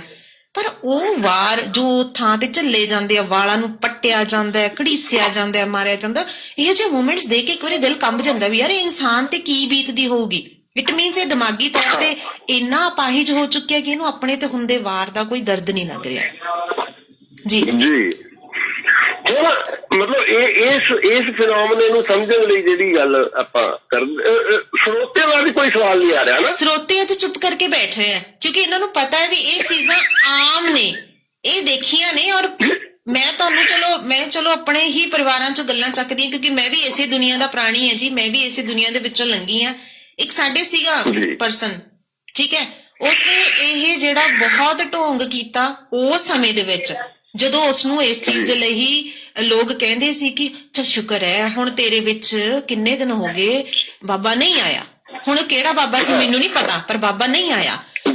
ਤਾਂ ਉਹਦੇ ਬੋਲ ਹਲੇ ਬਾਹਰ ਗੇਟ ਵੀ ਨਹੀਂ ਲੰਘੇ ਹੋਣੇ ਸੀ ਤੇ ਥੋੜੇ ਚਿਰ ਨੂੰ ਉਹਦੀਆਂ ਮੂਵਮੈਂਟਸ ਸ਼ੁਰੂ ਹੋ ਜਾਂਦੀਆਂ ਸੀ। ਉਹਦੇ ਮੂੰਹ ਚੋਂ ਜਿਹੜਾ ਜਿਵੇਂ ਕਹਿੰਦੀ ਕਿ ਥੁੱਕ ਨਿਕਲਣਾ ਸ਼ੁਰੂ ਹੋ ਜਾਂਦਾ, ਅੱਖਾਂ ਚੋਂ ਲਾਲੀ ਫੜਨੀ ਸ਼ੁਰੂ ਹੋ ਜਾਂਦੀ ਸੀ, ਵਾਲ ਆਟੋਮੈਟਿਕਲੀ ਉਹਨੇ ਆਪ ਹੀ ਖੋਲ ਲੈਣੇ, ਬੈਠੇ ਬੈਠੇ ਨੂੰ ਪਤਾ ਨਹੀਂ ਲੱਗਣਾ ਸੀ। ਮਤਲਬ ਪ੍ਰੋਬਲਮ ਜਿਹੜੀ ਕੰਟੀਨਿਊ ਹੋ ਜਾਂਦੀ, ਮਤਲਬ ਉਹਨੂੰ ਯਾਦ ਕਰਾਇਆ ਜਾਂਦਾ ਸੀ ਵੀ ਬੜੇ ਦਿਨ ਹੋ ਗਏ ਇੰਜੋਏ ਨਹੀਂ ਕੀਤਾ, ਹੁਣ ਇੰਜੋਇਮੈਂਟ ਲਈ ਆ ਜਾ ਵਾਪਸ, ਹਨਾ। ਤੇ ਫਿਰ ਕੁਝ ਪੀੜ੍ਹੀਆਂ ਸਾਡੀਆਂ ਨਵੀਆਂ ਆਈਆਂ, ਜਿਵੇਂ ਕਹਿੰਦੀ ਕਿ ਮੁੰਡਿਆਂ ਦੇ ਵਿਆਹ ਹੋਏ, ਨਵੀਆਂ ਜਨਰੇਸ਼ਨਸ ਆਈਆਂ, ਐਡ ਹੋਏ, ਘਰ ਦੇ ਵਿੱਚ ਨਵੇਂ ਬੱਚੇ ਐਡ ਹੋਏ। ਉਹਨਾਂ ਨੇ ਇਸ ਚੀਜ਼ ਤੇ ਬਹੁਤਾ ਧਿਆਨ ਨਹੀਂ ਕੀਤਾ ਕਿ ਉਹ ਪੜ੍ਹੇ ਲਿਖੇ ਸੀਗੇ, ਨਹੀਂ ਮੰਨਦੇ ਸੀ। ਮੈਂ ਇਹ ਚੀਜ਼ ਉਸ ਪਰਿਵਾਰ ਦੀ ਦੇਖੀ ਕਿ ਜਦੋਂ ਉਸ ਤੇ ਕਿਸੇ ਨੇ ਗੌਰ ਨਹੀਂ ਨਾ ਫਰਮਾਇਆ, ਤੇ ਜਿਹੜੇ ਗੌਰ ਫਰਮਾਉਂਦੇ ਸੀ ਉਹ ਉੱਪਰ ਵਾਲੇ ਬਾਬੇ ਕੋਲੇ ਪਹੁੰਚ ਗਏ ਆ ਤੇ ਥੱਲੇ ਵਾਲੇ ਬਾਬਿਆਂ ਨੇ ਉਹਨਾਂ ਦੀ ਜਾਤ ਨਹੀਂ ਪੁੱਛੀ, ਉਹ ਬੰਦਾ ਆਟੋਮੈਟਿਕਲੀ ਸ਼ਾਂਤ ਹੋ ਗਿਆ। ਤੇ ਅੱਜ ਮੈਨੂੰ ਲੱਗਦਾ ਮੈਂ 5 ਤੋਂ 6 ਸਾਲ ਹੋ ਗਏ ਉਹਦੇ ਚੋਂ ਬਾਬਾ ਆਇਆ ਹੀ ਨਹੀਂ, ਪਤਾ ਨਹੀਂ ਕਿੱਧਰ ਨੂੰ ਚਲਾ ਗਿਆ। ਤੇ ਮੈਂ ਕਈ ਵਾਰੀ ਹੱਸਦੀ ਕਹਿ ਦਿੰਦੀ, ਮੈਂ ਕਿਹਾ ਉਹ ਘੁੰਮਣ ਗਿਆ ਕਿਤੇ ਉੱਤੇ ਬਾਬੇ ਚੋਟੀਆਂ ਤੇ, ਜਿੱਦਣ ਕਿਤੇ ਤਰਸ ਖਾਦਾ ਇਸ ਪ੍ਰਾਣੀ ਤੇ ਵਾਪਸ ਆ ਜਾਏਗਾ। ਇਸੇ ਤਰ੍ਹਾਂ ਸਾਡੇ ਸਰੋਤੇ ਵੀ ਚੁੱਪ ਹੈ ਵੀ ਇਸ ਮੈਟਰ ਤੇ ਅਸੀਂ ਹੁਣ ਕੀ ਵਿਚਾਰ ਚਰਚਾ ਕਰੀਏ। ਮੈਂ ਤੁਹਾਨੂੰ ਇਹ ਜਿਹੜਾ ਤੁਹਾਡਾ ਸਵਾਲ ਸੀ ਨਾ ਬਈ ਉਹਨਾਂ ਨੂੰ ਕੁੱਟਿਆ ਮਾਰਿਆ ਜਾਂਦਾ ਹੈ ਲੇਕਿਨ ਉਹਨਾਂ ਨੂੰ ਪੀੜਾ ਕਿਉਂ ਨਹੀਂ ਹੁੰਦੀ, ਦਰਦ ਕਿਉਂ ਨਹੀਂ ਹੁੰਦਾ, ਤਕਲੀਫ ਕਿਉਂ ਨਹੀਂ ਹੁੰਦੀ, ਜਦੋਂ ਕਿ ਸਾਡੇ ਮਾੜਾ ਜਿਹਾ ਉਂਗਲੀ ਆ ਜੇ ਠੋਕਰ ਲੱਗ ਜੇ ਸਾਡੇ ਦਰਦ ਹੁੰਦੀ ਹੈ। ਬਹੁਤ ਬੁਰਾ ਹਾਲ। ਹਾਂਜੀ, ਮੈਂ ਤੁਹਾਨੂੰ ਇੱਕ ਉਦਾਹਰਨ ਦੇਣੀ ਚਾਹੁੰਦਾ। ਮੇਰੇ ਕੋਲ ਇੱਕ ਮਾਮਲਾ ਆਇਆ ਜੀ, ਇੱਕ ਯੰਗ ਲੇਡੀ, ਹਾਂਜੀ, ਕੋਈ 30-35 ਸਾਲ ਦੀ ਉਮਰ ਸੀ ਉਹਦੀ। ਉਹ ਇੱਕ ਦਿਨ ਛੱਡ ਕੇ 2 ਦਿਨ ਛੱਡ ਕੇ ਉਹਦੇ ਨਾ ਬੋਡੀ ਤੇ, ਮਤਲਬ ਤੁਸੀਂ ਯਕੀਨ ਨਹੀਂ ਕੋਈ ਕਰ ਸਕਦਾ, 6 ਇੰਚ ਲੰਬਾ ਤੇ ਅੱਧਾ ਪੌਣਾ ਇੰਚ ਡੂੰਘਾ ਜ਼ਖਮ, ਅੱਛਾ, ਕੱਟ ਲੱਗ ਜਾਂਦੇ ਸੀ ਉਹਦੇ। ਓਕੇ, ਅੱਛਾ, ਤੇ ਉਹ ਕੱਟ ਜਿਹੜਾ ਹੈ ਨਾ, ਤੇ ਡਾਕਟਰ ਜਿਹੜਾ ਜਿਹਦੇ ਕੋਲ ਫਿਰ ਲੈ ਕੇ ਜਾਂਦੇ ਸੀ ਉਸ ਕੱਟ ਲੱਗਣ ਤੋਂ ਬਾਅਦ ਉਹਨੂੰ, ਤਾਂ ਡਾਕਟਰ ਕਹਿੰਦਾ ਸੀ ਕਈ ਵਾਰ ਮੈਂ ਬਿਨਾਂ ਸੁੰਨ ਕੀਤੇ ਸੀਨ ਦਿੰਦਾ ਜ਼ਖਮ ਨੂੰ। ਮਤਲਬ ਉਹਨੂੰ ਕੋਈ ਫਰਕ ਨਹੀਂ ਪੈਂਦਾ ਇਸ ਚੀਜ਼ ਦਾ। ਹਾਂ, ਉਹਨੂੰ ਫਰਕ ਨਹੀਂ ਸੀ ਪੈਂਦਾ। ਮਤਲਬ ਅਸਲ 'ਚ ਇਹ ਇੱਕ ਮਾਨਸਿਕ ਸਥਿਤੀ ਹੁੰਦੀ ਹੈ, ਜਾਂ ਦੂਜੇ ਸ਼ਬਦਾਂ 'ਚ ਆਪਾਂ ਕਹੀਏ ਵੀ ਜਦੋਂ ਅਸੀਂ ਇਹੋ ਜਿਹੇ ਰੋਗੀਆਂ ਨੂੰ ਠੀਕ ਕਰਨ ਲਈ ਬੰਦੇ ਨੂੰ ਹਿਪਨੋਟਾਈਜ਼ ਕਰਦੇ ਹਾਂ। ਹਿਪਨੋਟਿਜ਼ਮ ਇੱਕ ਵਿਧੀ ਹੈ ਜਿਹਦੇ ਨਾਲ ਉਸ ਰੋਗੀ ਦੇ ਕੌਨਸ਼ੀਅਸ ਮਾਈਂਡ ਨੂੰ ਸੁਆ ਕੇ ਉਹਦੇ ਸਬ ਕੌਨਸ਼ੀਅਸ ਮਾਈਂਡ ਨੂੰ ਸੰਬੋਧਨ ਹੋਇਆ ਜਾਂਦਾ ਜੀ। ਜਦੋਂ ਕਿਸੇ ਵਿਅਕਤੀ ਨੂੰ ਹਿਪਨੋਟਾਈਜ਼ ਕਰ ਲਿਆ ਜਾਂਦਾ ਹੈ ਤਾਂ ਉਹਨੂੰ ਅਗਰ ਉਹਦੇ ਮਤਲਬ ਐ ਕਹਿ ਲਓ ਵੀ ਜੇ ਉਹਦੇ ਤੁਸੀਂ ਜ਼ੋਰ ਕੇ ਚਪੇੜ ਮਾਰਨੀ ਹੈ ਤੇ ਕਹਿਣਾ ਮੈਂ ਤੈਨੂੰ ਫੁੱਲ ਮਾਰਿਆ ਤੇਰੇ, ਤਾਂ ਉਹਨੂੰ ਚਪੇੜ ਵੀ ਸੱਟ ਨਹੀਂ ਵੱਜਦੀ, ਉਹਨੂੰ ਫੁੱਲ ਹੀ ਮਹਿਸੂਸ ਹੁੰਦਾ ਜੀ। ਮਤਲਬ ਇਹ ਇੱਕ ਮਾਨਸਿਕ ਸਥਿਤੀ ਹੈ, ਦਿਮਾਗ ਨੂੰ ਇੱਕ ਮੈਸੇਜ ਹੈ। ਜੀ ਜੀ, ਹਾਂ, ਮਤਲਬ ਉਹ ਮੈਸੇਜ ਜਾਂਦਾ ਹੀ ਨਹੀਂ। ਮਤਲਬ ਜਿਹੜਾ ਮੈਸੇਜ ਤੁਸੀਂ ਉਸ ਵੇਲੇ ਸਬਕੌਂਸ਼ੀਅਸ ਮਾਈਂਡ ਨੂੰ ਦੇ ਰਹੇ ਹੋ ਉਹੀ ਫੀਲ ਕਰਦਾ। ਕਿਉਂਕਿ ਸਾਡੇ ਪੇਨ ਕਿਉਂ ਹੁੰਦੀ ਹੈ, ਜਦੋਂ ਅਸੀਂ ਕੌਨਸ਼ੀਅਸ ਹੁੰਦੇ ਆ, ਇੱਕ ਬੇਹੋਸ਼ ਬੰਦੇ ਨੂੰ ਚਪੇੜਾ ਮਾਰੀ ਉਹਨੂੰ ਦਰਦ ਥੋੜੀ ਮਹਿਸੂਸ ਹੁੰਦਾ। ਇੱਥੇ ਇੱਕ ਚੀਜ਼ ਅਹਿਮ ਗੱਲ ਕਰਨ ਵਾਲੀ, ਕਈ ਪੇਸ਼ੈਂਟਸ ਵੀ ਇਦਾਂ ਦੇ ਆਉਂਦੇ ਆ ਜਦੋਂ ਕਈਆਂ ਦੇ ਜ਼ਖਮ, ਜਿਵੇਂ ਤੁਸੀਂ ਕਿਹਾ ਨਾ ਕਿ ਉਹਨੂੰ ਸੁੰਨ ਵੀ ਨਹੀਂ ਕਦੇ ਕੀਤਾ ਜਾਂਦਾ ਸੀ। ਮੇਰੀ ਅੱਡੀ ਹੈ ਜਿਹੜੀ ਉਹ ਕਾਫੀ ਕੱਟ ਗਈ ਸੀ ਤੇ 17 ਟਾਂਕੇ ਇਸ ਤੇ ਲੱਗੇ ਸੀ ਤੇ ਪ੍ਰੋਬਲਮ ਇੰਨੀ ਸੀ ਕਿ ਬਲੱਡ ਨਹੀਂ ਸੀ ਰੁਕ ਰਿਹਾ ਤੇ ਉਹ ਬਲੱਡ ਰੋਕਿਆ ਗਿਆ ਤੇ ਫਿਰ ਅੱਡੀ ਨੂੰ ਸੀਣਾ ਵੀ ਸੀ, ਉਹਦੇ ਵਿੱਚ ਪੱਥਰ ਵੀ ਸੀ ਚਲੇ ਗਏ, ਉਹ ਕੱਢਣਾ ਵੀ ਸੀ। ਪਰ ਮੈਂ ਇੰਨੀ ਦਰਦ ਤੋਂ ਬੇਹਾਲ ਹੋ ਚੁੱਕੀ ਸੀ, ਮੇਰਾ ਐਕਸੀਡੈਂਟ ਹੋਇਆ ਸੀਗਾ ਕਈ ਸਾਲ ਪਹਿਲਾਂ, ਤੇ ਮੈਂ ਇੰਨੀ ਬੇਹਾਲ ਹੋ ਚੁੱਕੀ ਸੀ ਕਿ ਮੈਨੂੰ ਪੇਨ ਜਿਹੜਾ ਉਹ ਮਹਿਸੂਸ ਹੋ ਨਹੀਂ ਰਿਹਾ ਸੀ। ਮੇਰੀ ਗਿੱਟਾ ਸੀ, ਗਿੱਟੇ ਦੀ ਪ੍ਰੋਬਲਮ ਕਰਕੇ, ਅੱਡੀ ਦੀ ਪ੍ਰੋਬਲਮ ਕਰਕੇ ਪੂਰੀ ਲੱਤ ਸੁੰਨ ਸੀ ਤੇ ਉਹਨਾਂ ਨੇ ਇੰਜੈਕਸ਼ਨ ਜਿਹੜੇ ਦਿੱਤੇ ਸੀ ਉਹਦੀ ਸੁੰਨ ਵੀ ਨਹੀਂ ਚੜੀ ਸੀ ਤੇ ਮੈਨੂੰ ਨਾ ਸੂਈ, ਜਿਹੜਾ ਉਹ ਸੂਆ ਮਾਰਦੇ ਸੀ ਉਹ ਸਿਰਫ ਵੱਜਦਾ ਪਤਾ ਲੱਗਦਾ ਸੀ ਵੀ ਸੂਈ ਹੁਣ ਇਹਨਾਂ ਨੇ ਕੱਪੜੇ ਵਾਂਗੂ ਸਿਉਂ ਰਹੇ ਹੈ। ਬਟ ਉਹ ਸਿਉਂਤਾ ਕਦੋਂ ਗਿਆ, 17-18 ਟੰਕੇ ਜਿਹੜੇ ਲੱਗੇ ਉਹ ਕਿਵੇਂ ਲੱਗ ਗਏ ਮੈਨੂੰ ਕੁਛ ਨਹੀਂ ਪਤਾ ਲੱਗਿਆ। ਮਤਲਬ ਤੁਹਾਡੀ ਬੋਡੀ ਨੇ ਉਹ ਸੁਨੇਹਾ ਤੁਹਾਨੂੰ ਦਿੱਤਾ ਹੀ ਨਹੀਂ ਵੀ ਤੁਹਾਡੇ ਟਾਂਕੇ ਲੱਗਣੇ ਸ਼ੁਰੂ ਹੋ ਗਏ। ਇਹ ਤਾਂ ਜਦੋਂ ਅਖੀਰਲੇ ਟਾਂਕਿਆਂ ਤੱਕ ਪਹੁੰਚੀ ਮੈਨੂੰ ਥੋੜਾ ਜਿਹਾ ਪੇਨ ਫੀਲ ਹੋਇਆ, ਮੇਰੀ ਉਹ ਜਿਹੜਾ ਸਵੈਲਿੰਗ ਘਟਣੀ ਸ਼ੁਰੂ ਹੋਈ, ਥੋੜੀ ਜੀ ਲੱਤ ਜਿਹੜੀ ਸੁੰਨ ਸੀ ਉਹ ਠੀਕ ਥੋੜੀ ਜਿਹੀ ਰਿਲੈਕਸ ਫੀਲ ਕਰ ਰਹੀ ਸੀ ਤਾਂ ਉਦੋਂ ਮੈਨੂੰ ਲੱਗਿਆ ਵੀ ਮੇਰਾ ਨਾ ਕੁਛ ਇਦਾਂ ਸੀ ਰਿਹਾ, ਤੇ ਉਹ ਕਹਿੰਦੇ ਵੀ ਹੁਣ ਤੈਨੂੰ ਪਤਾ ਲੱਗਿਆ, ਅਸੀਂ ਤਾਂ ਟੰਕੇ ਵੀ ਲਾਤੇ, ਤਾਂ ਲਾਸਟ ਟੰਕੇ ਸੀ 2। ਤਾਂ ਏਦਾਂ ਇਹ ਤਾਂ ਜਿਹੜਾ ਬਾਡੀ ਨੂੰ ਸੁੰਨ ਕਰਦੇ ਆ ਆਪਾਂ, ਉਹ ਵੀ ਤਾਂ ਬ੍ਰੇਨ ਨੂੰ ਮੈਸੇਜ ਹੀ ਨਹੀਂ ਜਾਂਦਾ, ਬਸ ਬਾਕੀ ਤਾਂ ਸਾਰਾ ਕੁਝ ਹੋ ਰਿਹਾ ਹੁੰਦਾ, ਬੰਦਾ ਦੇਖ ਰਿਹਾ ਹੈ, ਸਾਰਾ ਕੁਝ ਕਰ ਰਿਹਾ ਹੈ, ਲੇਕਿਨ ਪੇਨ ਦਾ ਮੈਸੇਜ ਬ੍ਰੇਨ ਨੂੰ ਨਹੀਂ ਜਾ ਰਿਹਾ ਜੀ। ਤੇ ਅਸਲ 'ਚ ਆਪਾਂ ਸਮਾਂ ਥੋੜਾ ਰਹਿ ਜਾਣਾ, ਆਪਾਂ ਇਹਦੇ ਹੱਲ ਵੱਲ ਨੂੰ ਥੋੜਾ ਜਿਹਾ ਗੱਲ ਕਰੀਏ। ਜਦੋਂ ਤੁਹਾਡੇ ਆਲੇ ਦੁਆਲੇ ਜਦੋਂ ਵੀ ਕੋਈ ਏਦਾਂ ਦੀ ਘਟਨਾ ਘਟਦੀ ਹੈ, ਕੋਈ ਏਦਾਂ ਦਾ ਪੇਸ਼ੈਂਟ ਹੁੰਦਾ ਜਿਹਦੇ ਨਾਲ ਅਜੀਬ ਹਰਕਤਾਂ ਹੋ ਰਹੀਆਂ ਨੇ, ਜਿਹਨਾਂ 'ਚ ਆਪਾਂ ਨੂੰ ਇਹ ਲੱਗਦਾ ਵੀ ਇਹਦੇ ਪਿੱਛੇ ਕੋਈ ਨਾ ਕੋਈ ਦੂਜੀ ਤਰ੍ਹਾਂ ਦੀ ਸ਼ਕਤੀ ਦਾ ਹੱਥ ਹੈ, ਇਹੋ ਜਿਹੀਆਂ ਘਟਨਾਵਾਂ ਪ੍ਰਾਭੌਤਿਕ ਘਟਨਾਵਾਂ ਆਪਾਂ ਇਹਨਾਂ ਨੂੰ ਕਹਿ ਦਿੰਦੇ ਹਾਂ। ਹਾਂਜੀ, ਮਤਲਬ ਜਿਹਦੇ ਬਾਰੇ ਆਪਾਂ ਨੂੰ ਇਹ ਲੱਗ ਰਿਹਾ ਹੋਵੇ ਵੀ ਯਾਰ ਇਹ ਮਤਲਬ ਅਜੀਬ ਜੀ ਚੀਜ਼ ਹੈ, ਇਹ ਹੋ ਨਹੀਂ ਸਕਦੀ। ਜਾਂ ਆਪਾਂ ਕਹਿੰਦੇ ਕੋਈ ਬੰਦਾ ਕਹਿੰਦਾ ਸਾਡੇ ਘਰ 'ਚ ਪੇਟੀ ਨੂੰ ਤਾਲਾ ਲੱਗਿਆ ਹੋਇਆ, ਉਹਦੇ 'ਚ ਪਏ ਕੱਪੜੇ ਅੱਗ ਲੱਗ ਗਈ ਜੀ। ਮਤਲਬ ਉਹ ਆਮ ਤਾਂ ਗੱਲ ਆਪਾਂ ਸੋਚਦੇ ਵੀ ਹੋ ਨਹੀਂ ਸਕਦੀ, ਉਦੋਂ ਹੀ ਅਸੀਂ ਇਹਨਾਂ ਚੀਜ਼ਾਂ ਨੂੰ ਉਹਨਾਂ ਸ਼ਕਤੀਆਂ ਨਾਲ ਜੋੜ ਦਿੰਦੇ ਹਾਂ, ਪਰਾਭੌਤਿਕ ਸ਼ਕਤੀਆਂ ਨਾਲ ਜੋੜ ਦਿੰਦੇ ਹਾਂ, ਜਿਹਨਾਂ ਸ਼ਕਤੀਆਂ ਬਾਰੇ ਅਸੀਂ ਉਹਨਾਂ ਨੂੰ ਅਲੌਕਿਕ ਸ਼ਕਤੀਆਂ, ਅਜੀਬ ਸ਼ਕਤੀਆਂ ਜਾਂ ਚਮਤਕਾਰੀ ਸ਼ਕਤੀਆਂ ਕਹਿੰਦੇ ਹਾਂ। ਤਾਂ ਲੇਕਿਨ ਉਹ ਗਲਤ ਰਸਤਾ ਹੈ। ਜਦੋਂ ਹੀ ਕੋਈ ਵਿਅਕਤੀ ਇਹ ਸ਼ਿਕਾਇਤ ਕਰਦਾ ਹੈ ਕਿ ਮੈਨੂੰ ਭੂਤ ਦਿਖਦਾ ਹੈ, ਮੇਰਾ ਗਲਾ ਦੱਬਦਾ ਹੈ, ਮੈਨੂੰ ਤੰਗ ਕਰਦਾ ਹੈ, ਉਦੋਂ ਹੀ ਉਹਨੂੰ ਕਿਸੇ ਅੱਛੇ ਸਾਈਕੈਟਰਿਸਟ ਕੋਲ ਲੈ ਕੇ ਜਾਣਾ ਚਾਹੀਦਾ ਹੈ। ਆਮ ਤੌਰ ਤੇ ਕੀ ਹੁੰਦਾ ਜੀ, ਇਹ ਇੱਕ ਮਾੜਾ ਪੱਖ ਹੈ ਸਾਡੇ ਮੈਡੀਕਲ ਸਾਇੰਸ ਦਾ ਜੀ। ਸਾਈਕੈਟਰਿਸਟ ਵੀ ਇਹਨਾਂ ਚੀਜ਼ਾਂ ਨੂੰ ਸਿਰਫ ਦਵਾਈਆਂ ਦੇ ਸਹਾਰੇ ਹੱਲ ਕਰਨ ਦੀ ਕੋਸ਼ਿਸ਼ ਕਰਦੇ ਨੇ ਜੀ। ਮੈਂ ਇਹੀ ਚੀਜ਼ ਤੁਹਾਡੀ ਇੱਥੇ ਕਹਿਣਾ ਚਾਹੁੰਦੀ ਸੀਗੀ, ਸਾਡੇ ਇੱਥੇ ਲੋਕਾਂ ਦੇ ਵਿੱਚ ਜਾਗਰੂਕ ਹੋਣਾ ਵੀ ਲਾਜ਼ਮੀ ਹੈ ਕਿ ਅਸੀਂ ਕਹਿ ਦਿੰਦੇ ਕਿ ਜੀ ਅਸੀਂ ਜੇ ਡਾਕਟਰ ਕੋਲ ਲੈ ਕੇ ਗਏ ਤਾਂ ਲੋਕ ਸਮਝਣਗੇ ਪਾਗਲ ਹੋ ਗਿਆ, ਇਹਨੂੰ ਪਾਗਲਪਨ ਦੇ ਦੌਰੇ ਪੈਂਦੇ ਹੈ, ਹਨਾ। ਤਾਂ ਇਹ ਚੀਜ਼ ਨਹੀਂ ਹੁੰਦੀ ਕਿ ਅਸੀਂ ਇੱਕ ਆਪਣੀ ਜਾਣਕਾਰੀ ਨੂੰ ਅੱਗੇ ਵਧਾਉਣ ਦੇ ਲਈ ਆਪਣੇ ਪੇਸ਼ੈਂਟ ਨੂੰ, ਆਪਣੇ ਮਰੀਜ਼ ਨੂੰ, ਆਪਣੇ ਘਰ ਦੇ ਇੱਕ ਮੈਂਬਰ ਨੂੰ ਠੀਕ ਕਰਨ ਦੇ ਲਈ ਲੈ ਕੇ ਜਾਣਾ, ਪਰ ਇੱਕ ਸਟੈਂਪ ਲਾ ਕੇ ਲੈ ਕੇ ਜਾਂਦੇ ਆ ਵੀ ਜੀ ਇਹ ਆਲਰੇਡੀ ਪਾਗਲ ਹੈ, ਇਹਨੂੰ ਸਹੀ ਕਰਨਾ ਆ। ਫਿਰ ਇਸ ਦਾ ਅਸਰ ਉਸ ਮਰੀਜ਼ ਤੇ ਵੀ ਜਾਂਦਾ ਹੈ, ਉਸ ਇਨਸਾਨ ਤੇ ਵੀ ਜਾਂਦਾ ਕਿ ਹਾਂਜੀ ਸ਼ਾਇਦ ਮੈਨੂੰ ਇਹ ਚੀਜ਼ ਹੋਣੀ ਸ਼ੁਰੂ ਹੋ ਗਈ, ਇਸ ਕਰਕੇ ਮੈਨੂੰ ਇਹ ਇੱਕ ਸਾਈਕਿਆਟ੍ਰਿਸਟ ਦੇ ਕੋਲੇ ਲੈ ਕੇ ਆਇਆ ਜੀ। ਮਤਲਬ ਹੁਣ ਇਹਦੇ 'ਚ ਇੱਕ ਦੋ ਗੱਲਾਂ ਦੇ ਨਤੀਜੇ ਤੇ ਆਪਾਂ ਪਹੁੰਚ ਚੁੱਕੇ ਆ। ਪਹਿਲੀ ਗੱਲ ਵੀ ਭੂਤਾਂ ਪ੍ਰੇਤਾਂ ਦੀ ਕੋਈ ਹੋਂਦ ਨਹੀਂ ਹੁੰਦੀ, ਅਗਰ ਹੁੰਦੀ ਤਾਂ ਸਾਰਿਆਂ ਨੂੰ ਦਿਖਦੇ ਉਹ। ਅੱਛਾ, ਇੱਕ ਸਵਾਲ ਆ ਗਿਆ ਛੋਟੀ ਜੀ।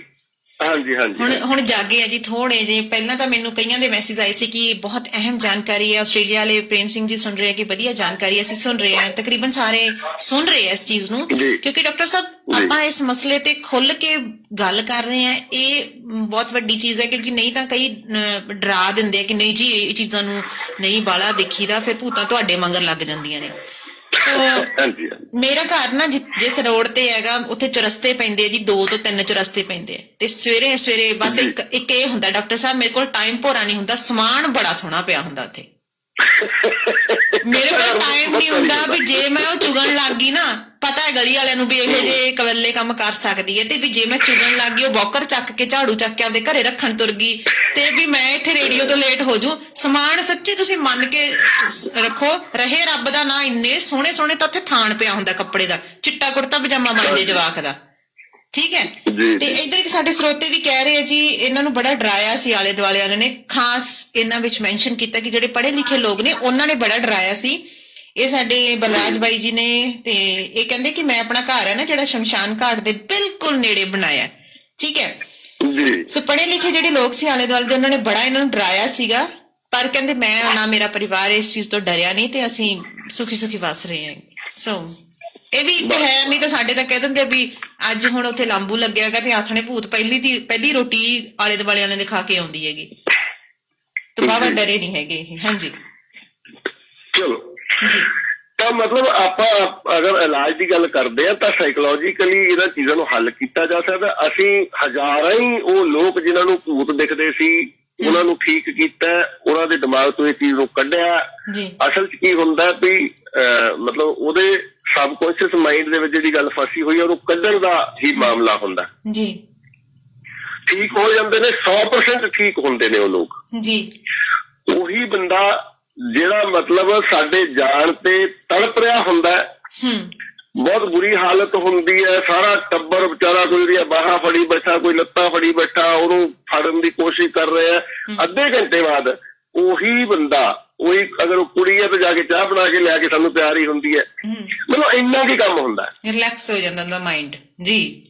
ਹਾਂ, ਤੇ ਉਹਦੇ ਲਈ ਬਕਾਇਦਾ ਇੱਕ ਵਿਧੀ ਹੈ, ਇੱਕ ਤਰੀਕਾ ਹੈ ਇਹਨਾਂ ਮਾਮਲੇ ਨੂੰ ਹੈਂਡਲ ਕਰਨ ਦਾ। ਡਾਕਟਰ ਕੀ ਕਰਦੇ ਨੇ, ਜਦੋਂ ਆਪਾਂ ਕਿਸੇ ਸਾਈਕੈਟਰਿਸਟ ਦੇ ਕੋਲ ਜਾਂਦੇ ਹਾਂ, ਉਹ ਦਿੰਦੇ ਨੇ ਦਵਾਈਆਂ ਜਿਹੜੀਆਂ ਪੇਸ਼ੈਂਟ ਨੂੰ ਸੁਲਾਉਣ ਦਾ ਕੰਮ ਕਰਦੀਆਂ ਨੇ, ਰਿਲੈਕਸ ਕਰਨ ਦਾ ਕੰਮ ਕਰਦੀਆਂ ਨੇ, ਤਾਂ ਕਿ ਇਹਦਾ ਸਬਕੌਂਸ਼ੀਅਸ ਮਾਈਂਡ ਹੈ ਜਿਹੜਾ, ਜਾਂ ਜਿਹੜੀ ਚੀਜ਼ ਤੇ ਭਾਰੀ ਹੋਈ ਹੈ ਉਹ ਭੁੱਲ ਜੇ ਇਹਨੂੰ।